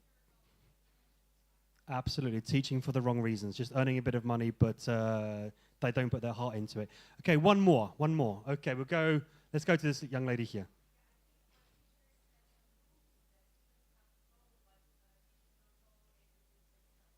Yes, absolutely, because you can't get respect that way. You know, it's like, again, this comes under the category of fairness. And I'll just say something about that. In England, about 10 years ago, there was a huge survey conducted. And thousands of school students were asked, okay, out of 10 characteristics of a good teacher, which 3 would you rate being the most important? It was very interesting. The first one, they said fairness. They want the teachers to be fair. So if a teacher is going to tell students to behave in a certain way or do something, then the teacher just do exactly the same thing. And it's also not just about that, because one of the things I've noticed in some Russian schools, maybe I'm wrong, but it's as if you guys in state school get so much homework, it's physically impossible to complete. Is that correct? Yeah, it's just sometimes physically impossible. I'm 45 and I can't manage that. You know, and so that's also about fairness, like giving the students the opportunity to have a fighting chance to do it properly. And also the second point they said in this survey was know your stuff, like we mentioned, and the third one, surprisingly, enthusiasm. But then we can call that passion for teaching. It's the same thing. Let's have a look, Alex, if you go to the next screen. These are some of the ideas I've mentioned. The first one, like we said here, about like a teacher who maybe doesn't want to go there. Maybe that teacher actually has an attitude problem. Maybe they're there for the wrong reasons. I once had a teacher cover my class in BKC. I won't say her name, Lydia, and she went to my teenagers. I know this because my teenagers filmed it, and they showed me, and I was shocked. She went to the board and wrote CPEA, CELTA distinction, Delta distinction, this certificate and that. And of course, my students didn't know what a CELTA was. And she said, that is why you have to respect me, right? Can you imagine what my teenagers did that lesson? They destroyed her. They destroyed her. They almost made her cry. And that was on the phone. I was like, well done, guys. So insecurities like I had when I started teaching, no confidence. As I said, I love you Russians so much, like you cannot understand. I have been here for 18 years. I have a Russian passport, and I am happy to have it. But one thing you guys need to work on, not just in teaching, in every sphere, your confidence. We really, really need to work on building your confidence. It's going to make a world of difference in your profession, teaching or anything else. And I'll help you do that. Second one, some are just immature. Like what we said about, I don't want to do this. I'll just give it to them for homework. I can't be bothered to check, you know, or not taking responsibility for what you say or what you do. This is immaturity. Now, if you've got like someone who's 35 years old, and is behaving like she wants to be liked and popular and adored because she's a princess who pumps her lips and her arse and her legs or whatever, you know, this is just immature. I mean, you're not there to get validation from your students. You get validation from your partner or your friends or a psychologist. That's what you do, not in a classroom. So some teachers are just very, very immature because, as I said, you put your students first. They are first. You are second. Always, always you put them on the pedestal. That's not to make them into a golden child. It's not golden child syndrome. It's showing that you care and that you respect and that you're going to show fairness and you're going to make them feel special whilst they are with you, because that creates that safe learning space. So important. Next one. We talked about instant gratification. There it is. I'm going to mention something which is going to upset many people in a minute, about the EFL industry in Russia. There's a big problem with it, and in a few other countries as well, but I will explain. Some people want instant success. They want to not plan. We talked about that. They want to not plan, or they want to like basically do nothing, but they want big results. And I love your honesty here about not planning, but the point is that like you've got to put in the effort. You know, it takes time and experience. But I'm going to be talking about new teachers as you guys. If you want to become a private tutor, and you think you're going to immediately make a lot of money, it's not going to happen. It's going to take some time. You've got to prove yourself. You've got to earn a reputation. And if you invite me back again, I will teach you how to do that quickly. Yeah. Oh, it's easy to make some good money teaching. Right. Some can't think outside the box, as we had here, the lack of creativity.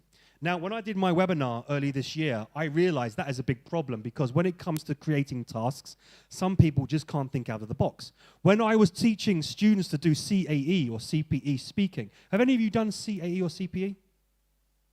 Oh, a couple. Some of you guys like, doesn't matter anymore, they left.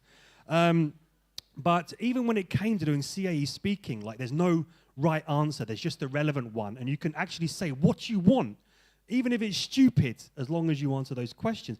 My Russian students could never do that. I had to spend 9 months trying to get them to think outside the box, to kind of feel comfortable saying something ridiculous or not correct, but answering that question. It's not that students are not creative.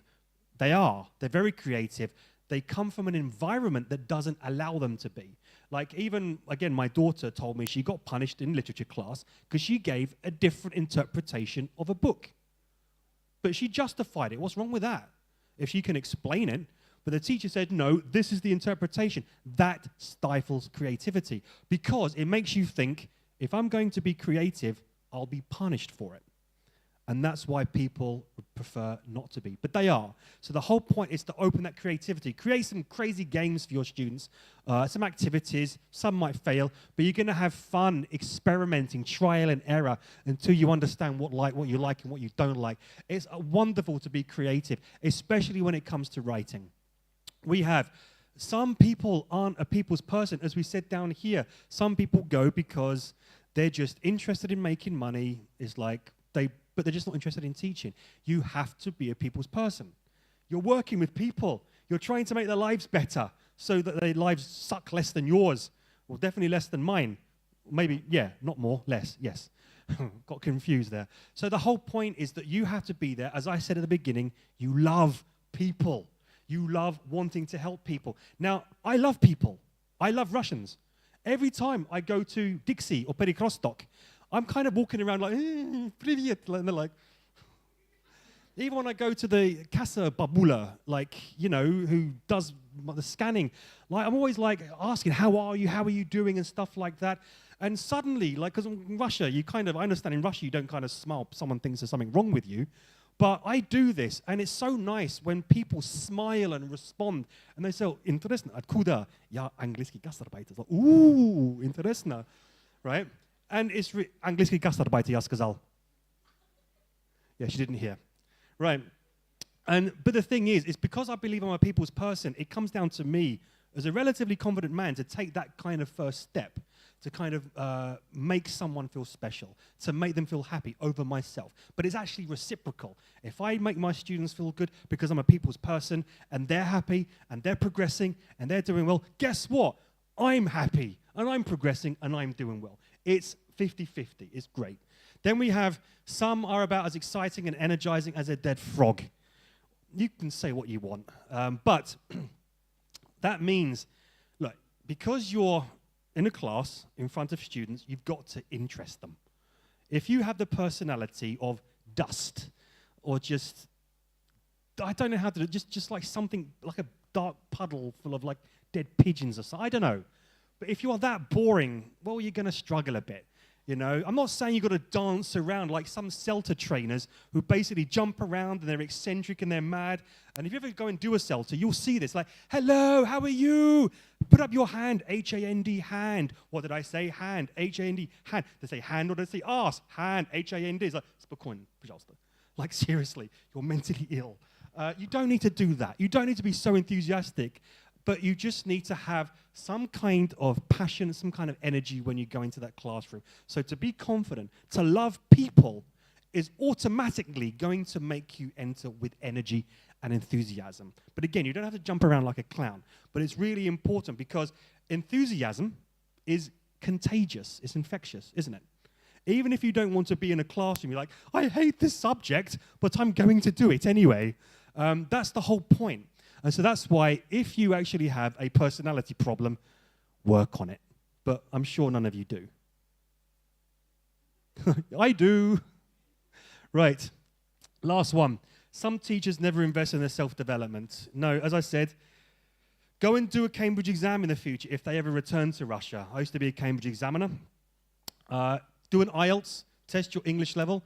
Do a master's, maybe try and do a PhD in methodology. Do something to keep improving. Maybe even do some online tests to test your English grammar. Read my grammar lab maybe 3 years in the future. You've got to keep working at it. It's really, really important because if you get stale, I love the word stale, like stale bread, like when it's old because you haven't eaten it. If you get stale, rusty, you know, when metal gets rusty and red because it's been left in water, you know, well, Alyona, the other teacher 100 meters down the road, is studying and she's going to take your students.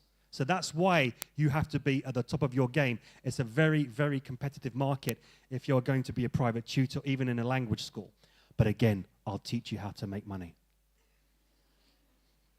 Right. Следующая picture, please. Right. The title, Beware of Fake Profit. This was Sir Alexei's idea, by the way. Do you remember how you said, talk about this? Yeah. This is going to make me look like a really bad person now. I'll explain why. We have this quote, even I can't read because of the color, but I'll read it here. Are you telling me that a university-educated teacher can't read a teaching manual for themselves and would rather spend 10,000 rubles to have someone do it for them? I will explain what that means. Now, have any of you in the last few years ever bought or downloaded some self-help book on confidence? You have, yes? Confidence, making money, making friends, getting married. Just a few, some of you have, not many. Okay. The self-help industry makes billions and billions of dollars a year. Billions. If it worked, it wouldn't make that much money. You would buy one book and go, I'm cured, and not bother again. But that doesn't happen. You buy this self-help book, and then, you need to buy the second one to complete. Okay, I'll buy the second and the third and the fourth. Oh, I need to buy this self-help book. Oh, I've been told that I need to make money. I'll buy this self-help book. But you never actually solve anything. You're still in the same position most of the time. It's actually a very corrupt industry. Same as EFL. It's the same. Out of all of these webinars and seminars that you can go to, there's probably one in Russia right now where they charge maybe 5,000, 10,000 rubles to attend. They happen all the time. But the point is, there are issues with them. It is a self-help genre because if there are so many webinars and seminars, it means that we're not solving the problem. And what do I mean by solving the problem? Well, I will explain. If, for example, you want to go to a seminar and you want to actually pay a lot of money for this, I would expect to take something from that seminar and implement that into my class the Monday morning I go to school and try some new methodology, some new principle. Most, 70%, not all, 30% are fantastic. Good trainers, good, I say, online gurus, but 70% of the time, and I've been to millions of conferences, is just someone retelling information from a book that you could read for free, that you could download from the internet, okay? Now, I've spoken to many teachers and they say, oh, but I need a kick up the arse. I need to be pushed because I need motivation. Do you know what my reply to that is? How old are you? It's immature, as I talked about. It's extremely immature. You're telling me, as a university-educated teacher, you can't read a book yourself. You can't implement that yourself. And you would rather pay 15,000 rubles for someone to read bits of that book for you and not even help you. It's very, very common in Russia, and I'm very, very sorry that it exists. But again, not everywhere. There are some that really are good. But unfortunately, most of the time, it's not. Even when I was in Izhevsk, there's a very nice seminar. There was someone talking about emotional intelligence, like my sphere. And it was an hour of listening to someone reference a book. When you want to learn emotional intelligence, if I were to pay money to learn emotional intelligence, I want to know, okay, I don't have it. What do I need to do now to implement it to become more emotionally intelligent? What are the steps? They're never explained. They just say, these are the 5 steps of emotional intelligence. Motivation, self-awareness, self-realization, whatever. Empathy. It's like, well, I know that. I can read that. How do I become emotionally intelligent? The seminar's finished. And that's what it's like. And unfortunately, I would say the reason I'm passionate about this is because I love Russians. I'm a teacher. I care.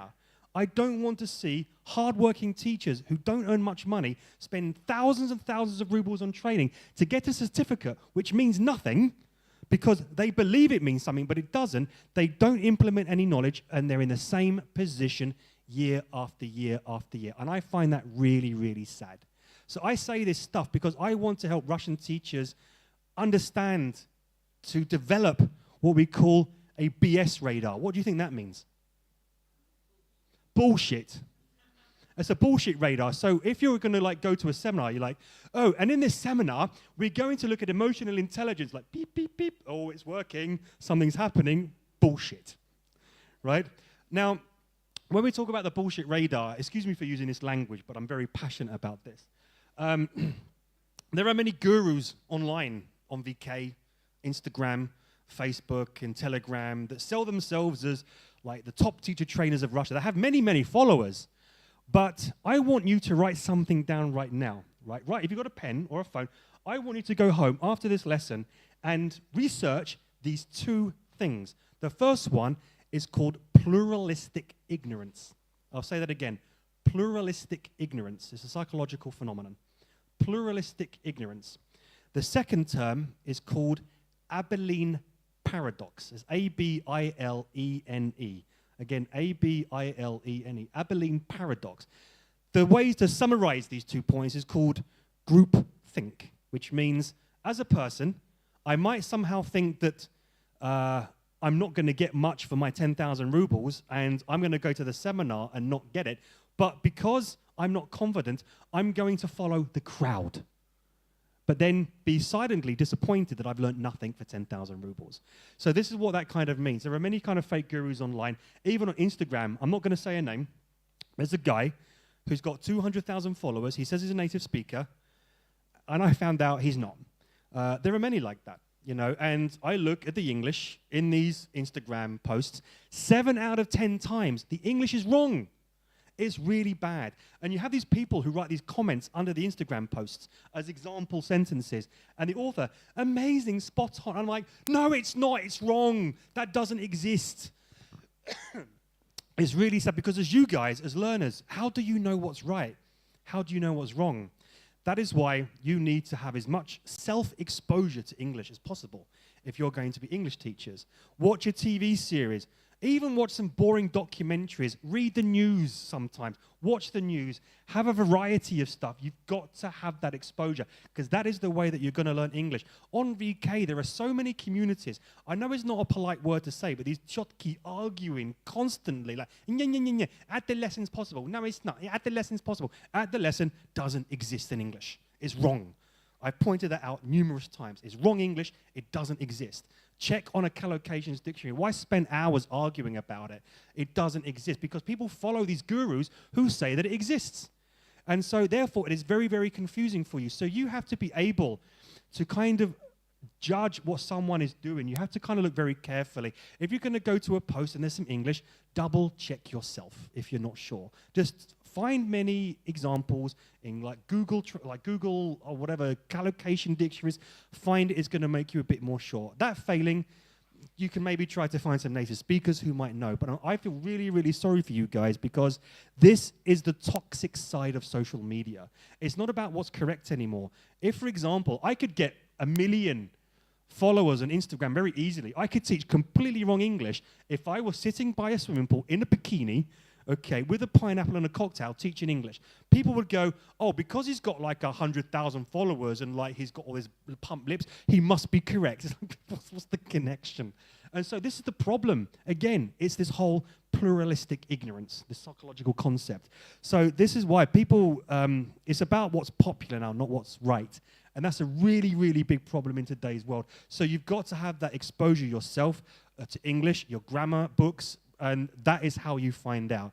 Now, that is why I suggest that when you go to do some training in the future, always ask questions. If, for example, you're going to do a training course that's going to cost 20 or 30,000 rubles, it is your right to ask questions like how much practice is there? Do we have a kind of workshop? And they say, no practice, no workshop. 30,000? No, thank you. Similarly, you're going to go online and do a CAE course, right, which I recommend. In fact, I'm going to do one soon for the last time ever in my career. And if you go to do a CAE course, and they say, by the way, you can do our CAE course, but you have to pay extra for your essays to be marked. Why would you pay for that? Essays and writing is a part of a CAE exam. You won't pass it without writing. Why would you join a course that says, we'll charge you extra for marking essays? It should be free. It's a part of the course. Why would people pay for that? Do you understand what I mean? This is where you have a bullshit radar. Go, no. I don't care that you've got like hundreds of thousands of followers and stuff like that. I'm not going to follow the crowd. I am not an idiot. And that way, you will become extremely sensible, wise, experienced, and very, very competent teachers. Right. Last one, my friend. Very quickly, what you need in your teacher's toolbox. So, to summarize, right attitude. You need to be positive, enthusiastic, you need to be confident, you need all of that stuff like we just stuff. Get verified proof of your English, get a CPE, maybe a CAE or an IELTS. Again, I'm not a big fan of certificates, but if Yajamat questions your English, you can go, look at this, look at this. Like Google what CPE is, it means I'm special. Practice English to the highest level. You're going to become level C3. It's a new one. It means you are the best of the best of the best of the best of the best. Update your qualifications. Maybe try a CELTA. I mean, for me, a CELTA is not necessarily much. I think it's a good idea to have. It's a 4-week course. It gives you an insight into the kind of communicative approach. Why not try it? It's a lot of hard work. It's expensive. Or you could buy the books and material and kind of do it yourself a bit and save 100,000 rubles. Application of all methodology. Yes, some people like to fantasize over the lexical approach. It annoys me. As a teacher, you have to do absolutely everything because your students are different. If you're going into a classroom, you have a one-size-fits-all policy. I only do the lexical approach, then you suck because you are absolutely not taking into account your different children, your different students and their different learning abilities and needs. It is completely ignorant. You've got to have a huge mixture of methodology and approaches to your class. Desire to help people. We've said this many times. You love people. You love people. You want to help. You want to improve their lives. It's why I'm standing on this stage sharing 22 years of experience with you. I want you guys to be the next best teachers in Russia so that, like, I don't have to do it anymore. That sounded a bit arrogant. I take that back. Okay. The knowledge that you are second to students. I'll repeat that. The knowledge you are second to students. You put them first. You are second. You're not going to do a Lydia like, I have a CELTA, a Delta, a CP. That's why you must respect me. Oh, you've been to the Maldives? I've been to the Maldives twice. You have a husband? I've got 5. And blah, blah, blah, blah, blah. That's bad. I don't even have any words to explain how stupid it is. The point is that you've got to put them on the pedestal because you love people. It's important. Do you love people? Some of you are like, so this guy here is like, yep. At least pretend to. It's like, of course you can go into a classroom and be like, oh, bloody students. Hello, I love all of you. Okay, finished, go, bugger off. It's always when a student hangs around after the lesson, it's like, yeah, go, time's finished. I'm not going to act anymore. Right, and the last bit we've got here, choose your route, state school, private language school, private tutor. It's a tiny piece of advice. For those of you who want to become private tutors without any kind of, let's say, experience in a business, that is possible. But honestly, I strongly recommend that you do some time in a language school to understand how it works. If you're going to be like an entrepreneur, which you are as a tutor, it's a good idea to work in a language school to see where they work, where they don't, their positives and negatives. You take that, and when you become a private tutor, you understand what you need to do, how you need to teach, how much money you need to charge, contracts and everything. I worked in BKC for 10 years. I left at the right time, and I've done okay for myself, I would say. If you're going to go into a state school, I praise you. I worship you. I worship you. Dasha over here, put your hand up, Dasha. Dasha is a very good friend of mine, and she works in, what's the name of your school? The number? 1253, one of the most prestigious prestigious schools in Moscow, Park Kulturi, right? Kind of thing. And you work in a state school. You work in a state school? No? Yes? Wow, amazing.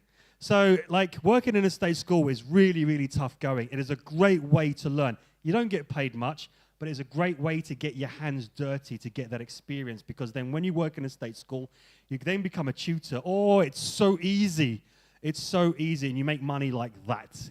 And by the way, one piece of advice, if you're going to be a tutor, do not teach individual students. Have groups. You get so much more money, okay?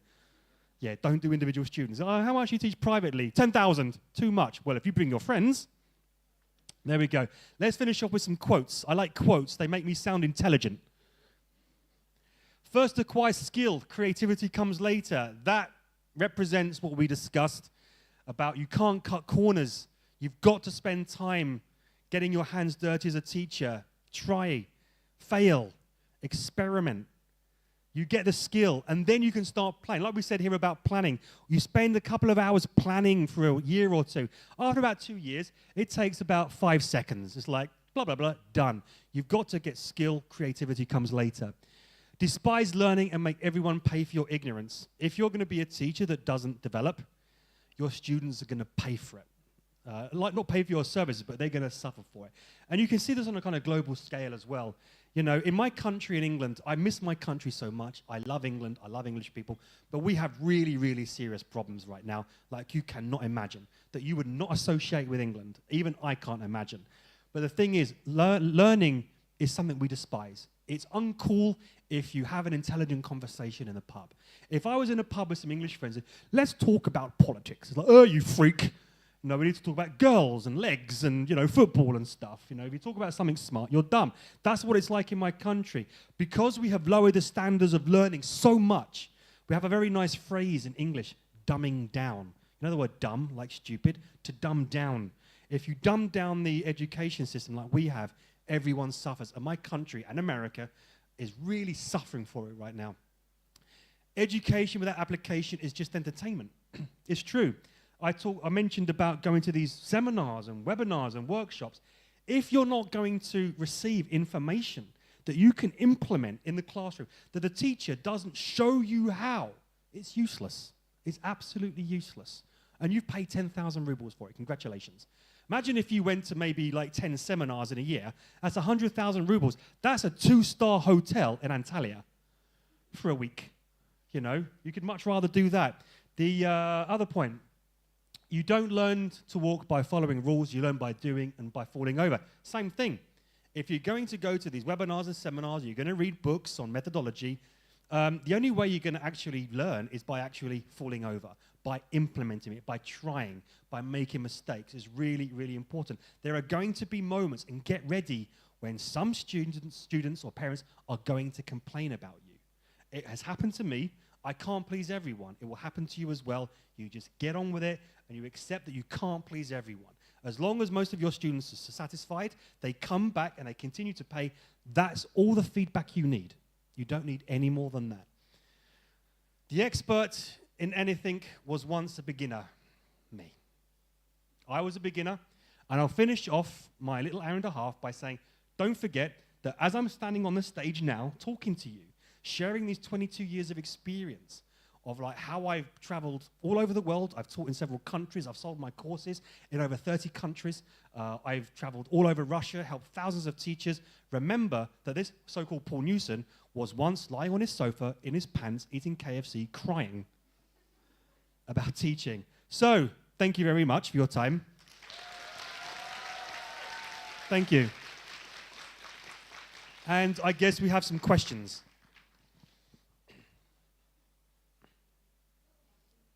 Oh, there's a lady up here in the white. Take the microphone. What are the pros and cons of the Russian mentality? Well, that's related to teaching, isn't it? You're interested. Pros and cons of Russian mentality. The pros, I'll give one or two. There are millions I can talk about, but I'll talk about one or two. The pros of the Russian mentality. I think Russians are very sincere. I think Russians have a very sort of strong soul. It's not something that you feel in other countries. I think it's because Russians are very emotional people. And when you're friends with Russians, you know where you stand. You know that they will always help you. Where in England, you can have a friend and it's like, oh, yeah, I'm your friend. Can you lend me money? No. Or can you help me? I'm busy. And it's really like that.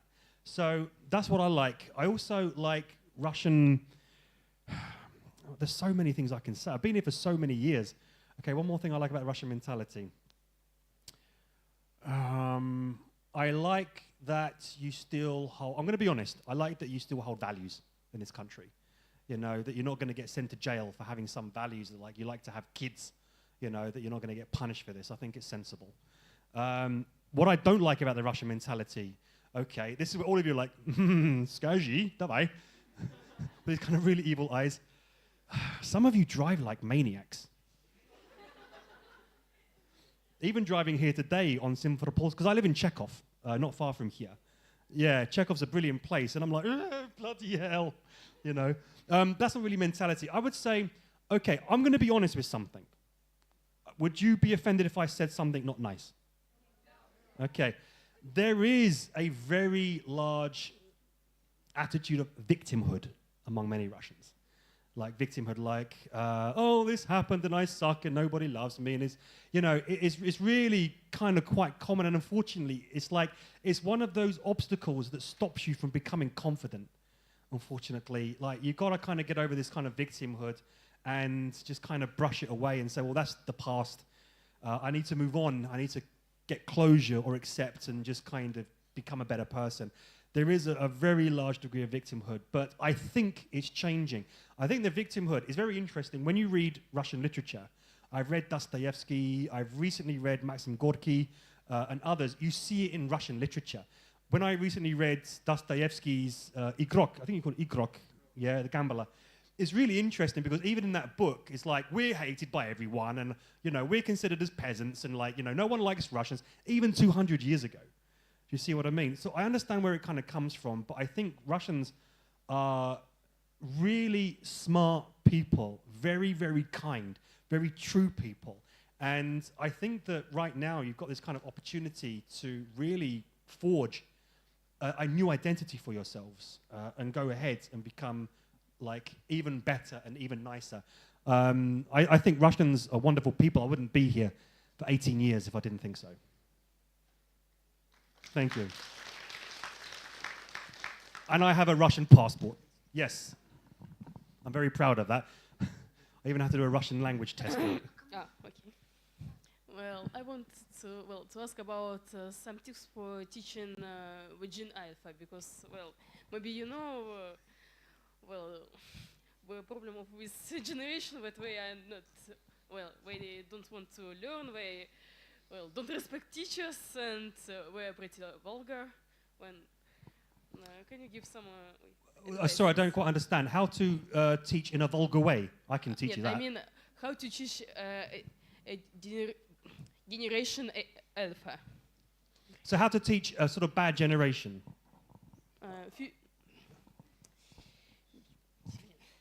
Generation Alpha. Oh, generation, like, okay, the young generation. Yeah. Okay, yeah. It's very, very simple. Thank you for the question. It's a very good question. It's like I said in the presentation, everyone, regardless of his generation, boomers or my generation, Generation X or Z or the new one, Alpha, everyone needs value and everyone needs to know that they're important, you know? And it's not about making someone narcissistic or something. Like, yes, you're perfect, you're amazing. It's not about that. It's because we live in a world which is changing and where people, because of social media, are becoming more narcissistic. People are becoming more entitled. Like, I deserve respect. No one is trying to be agreeable. Like, I'm going to give you everything. Even if you're in a relationship with a guy or a girl, whatever, the key to success is giving. It's not about saying, I want this and I want that. And it's the same in a classroom. It's about kind of giving, and it's about creating that sort of safe space. So even like kids who misbehave or like have an attitude problem, when you spend some time, it's not going to happen in the first lesson, but when you spend some time, so showing that you can learn from them, treating them like adults, and giving them some kind of inspiration, and showing them that they can succeed and do it, then they're going to be in the palm of your hand, regardless, you know? And that's really how it works. Did I answer your question? Was that the question you asked? Well, I think it's more about how to calm down when Oh, how to calm them down? Yeah. So okay. So we'll come to other people. So if you've got some students who are loud, Yeah. how do you calm them down? Okay, let's talk about little kids first. Mm-hmm. Okay, let's talk about kids who are like 5 to the age of maybe 8. There's a very good way to do this. So, 2 methods. The kids are talking or doing like some activities like going crazy. You go to the board and you go 1, 2, 3, because they're going to go, what the hell are you doing? Mm-hmm. And that automatically distracts them. You see what I mean? Another thing you do with kids, if we say up to the age of about 8, okay, is you put your hand up and you go 1, 2, 3, 4, and they're like, okay. And it really does actually work. The other thing, if you're going to have kids who are a bit older, there is something very interesting. One of the key points is that as a teacher, if you're going to be in the classroom, even online, you need to be very dynamic. And what that means is you need to be quite fast-paced. If you're going to be a teacher and slow, okay, what's the answer? Okay. What's the answer, Nikita? Молодец. They're going to be like, ugh. But you've got to be standing up and moving around, making use of the space. And say, okay, Aliona, what's the answer? Okay, how was her answer? Okay, Nikita, your turn. Follow on from what Aliona said. And if you're going to be fast-paced like this and always on task, there is no chance for them to act up. Do you see what I mean? So my advice actually, this is something I didn't tell you. Whenever you teach kids or teenagers, if you come out of a classroom not dead, you've done something wrong. You should come out of a classroom of kids and teenagers like, bloody hell. Yes, bye-bye, like bloody bastards kind of thing. That's what it's like. So you've got to be very dynamic. And because I often tell teachers that when students are bored, they're bored for several reasons and they misbehave, is because, well, they're not doing anything. The work is either boring, so you haven't planned properly. It's either too hard or too easy, which means you haven't planned properly. Or you're slow and not interesting, which means you need to be more dynamic and help plan. And that will stop any kind of rowdy behavior completely. And confidence. Because when you're confident, they're not going to challenge you. It's just not going to happen. Понятно. Thank you. Yes, Mrs. Biceps. Oh, we've got the lady there. Okay, who's first? You can ask a question, then we'll ask you. Okay, good evening.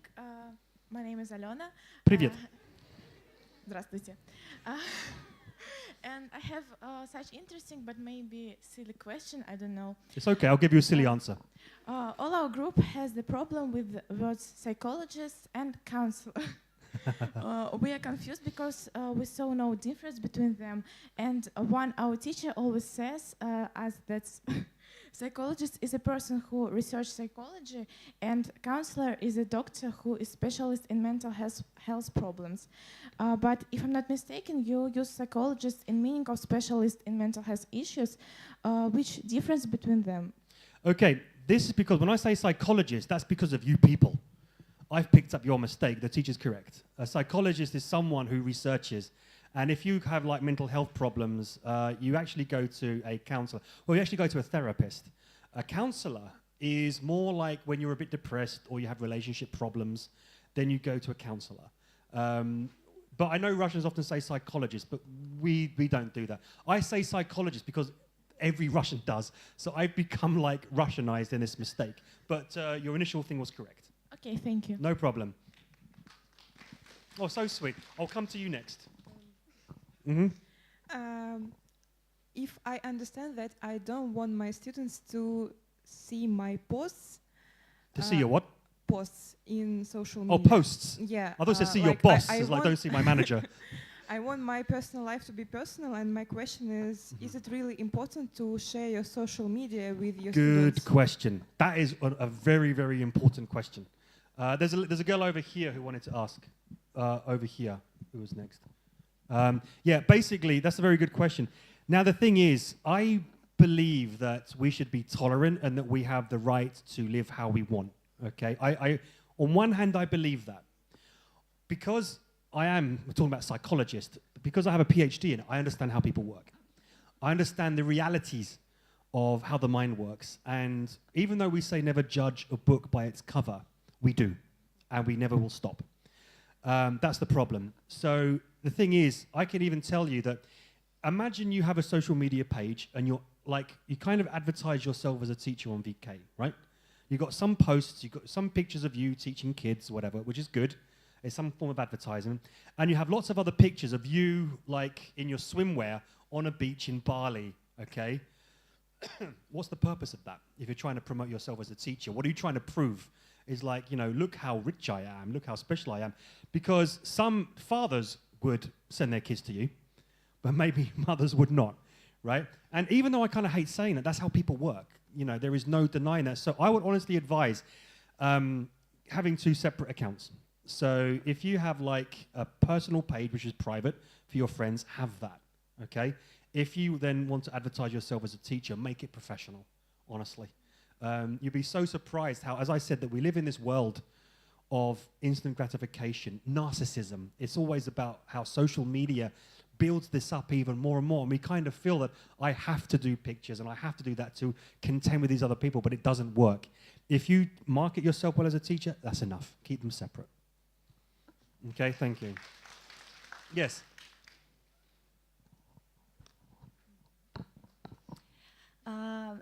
I want to ask you a question. For example, if you want to work as a private teacher, so what are the best ways, the best sources to find students, especially payable ones? Okay, payable ones. There's a few things. If you want to start off, you can use like Avito. I think some people advertise on Avito. But what I strongly recommend is that whilst you advertise on Avito and maybe headhunter.ru as well, just to start, I strongly recommend having some social media page that is connected to your Avito or Headhunter post. Because you know like how you go to a supermarket, babushkas, that was one of the first things I understood in Russia, they like to touch. You know, Russians like to touch stuff. You know, you go to a shop, I have to touch the vegetables before I buy them. Touch, touch, touch. So someone sort of needs to touch you, okay? So they need to see you in action. So some pictures and videos on your social media of you teaching in action, which is really sort of strong evidence. Secondly, I'll give you a really good piece of advice as well. if you have a social media page, whether on Telegram or VK, VK is very good for teachers, by the way, and even to advertise in your area where you live. I strongly recommend that you write a post in English and in Russian, okay? Again, people see the English, they touch it. I know many people in VK, for example, who have their courses, and it's all in Russian. Everything's in Russian, and I'm like, how do I know you can teach English? It's just words. Where's the evidence, you know, that's going to make me decide between you and that teacher? So if you put something in English, and actually for my students, I actually check the English. I sometimes rewrite it, and like they get hundreds of students, you know, and how to sell yourself. That's another thing in the future, like how to word your advertisement to sell yourself. And I'll give you a piece of advice now. Would you like to hear quickly how to do this? Yeah? Who said no? Someone say like, niet. I'll say very quickly. It's again, what Russians tend to do, they tend to say, what's your name, by the way? Sonia. Sonia. Очень приятно.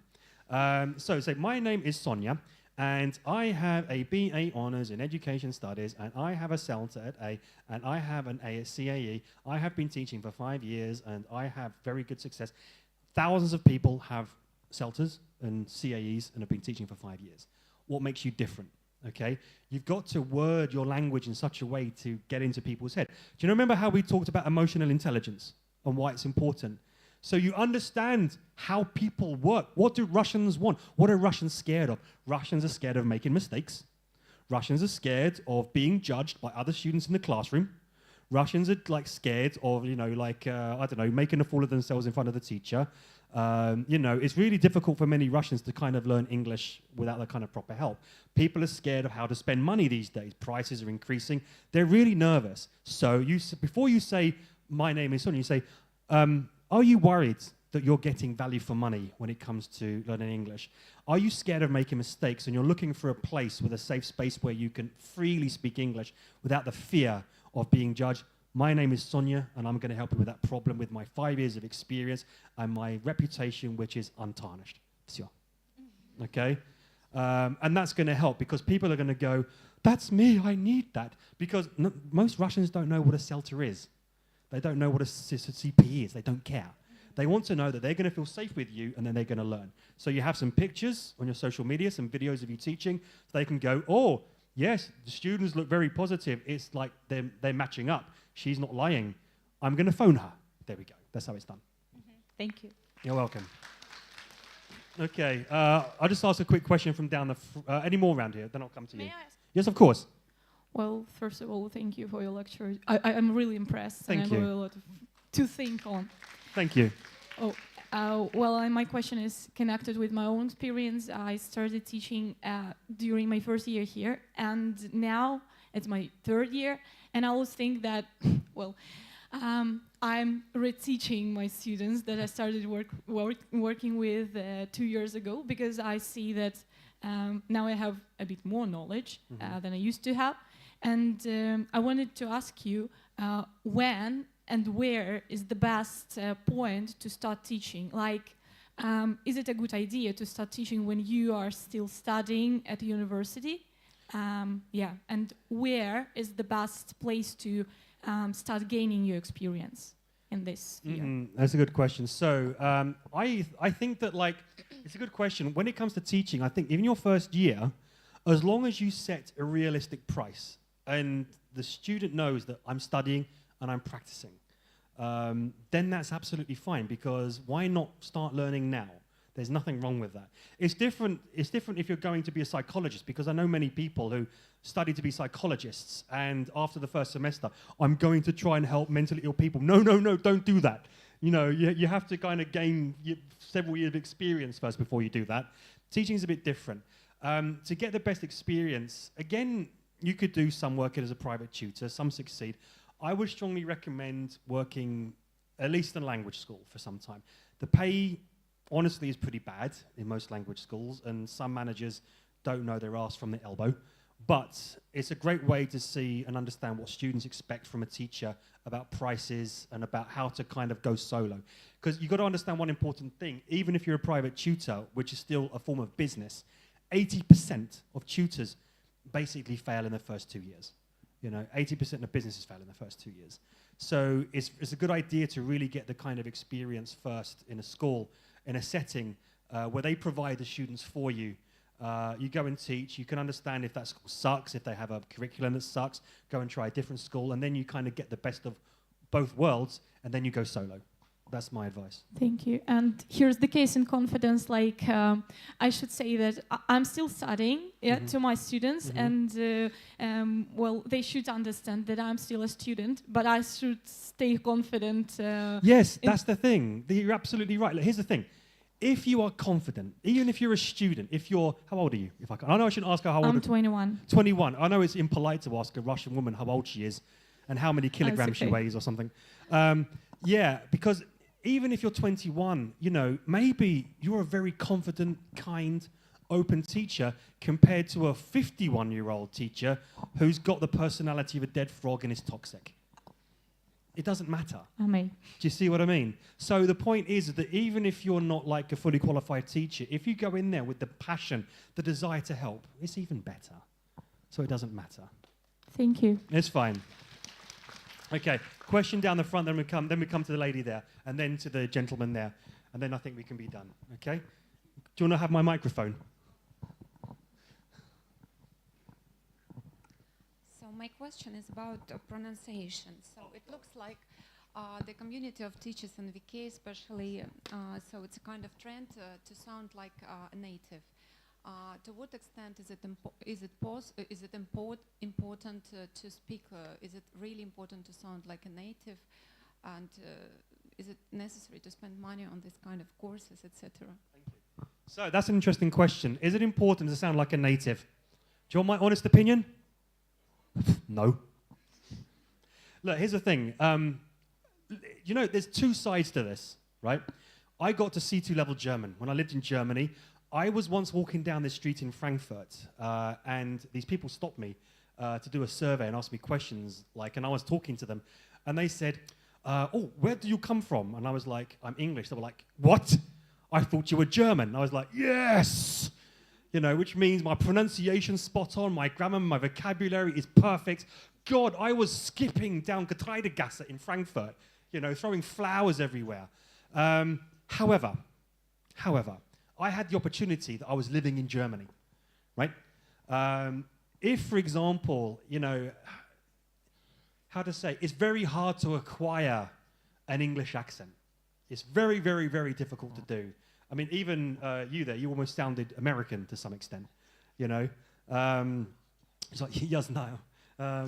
So it's very, very difficult to acquire an accent. But so on a kind of realistic side, I think people sound so interesting with their own accent. I think for me, the key point is if your grammar and vocabulary is fine and your fluency is fine, that's the most important thing, in my opinion. Shadowing, I think it's just something to do that's fun. I don't think it's the most, I think it's just, the shadowing basically, have you heard of shadowing? Yeah, shadowing does work to an extent. It's like what I call the next best thing method. You know, you're not in a native speaker country, you're not surrounded by it, but shadowing is something, and I think it works pretty well. I know Alexei is a specialist in pronunciation, right? Exactly. So I think it works, but so it's really difficult. I understand the desire to get a kind of British accent, but then on the other hand, don't worry if you don't, because you do sound genuine. And, you know, when you go to England, people are not going to care. They're not going to care. They care that you're interesting, that you've got a personality, you know? So it is important. I'm sure Alexei is going to go, what are you saying, Paul? But that's my personal opinion. I know there's many pronunciation courses everywhere. It's just the next thing. It's just another trend, in my opinion. You know, try your best, but don't get caught up on it. Okay? Okay, thank you so much, everyone. no I more guess questions. we can address all the questions personally, I mean, okay? And let everyone go, because I know that there are lots of people who are willing to ask questions. I will do it like this. Let's thank Paul for this fantastic, marvelous lecture. That was really brilliant. You're welcome. Thank you so much, Paul. I guess it would be a pleasure for us to host you one more time. Absolutely, I'd love to come back. There's many more questions to answer. Yeah, if there are any questions left, please feel free to come up to Paul and ask him questions. If no, we really say thank you to all of you who came here, and we hope to see you soon. Thank you so much. Thank you.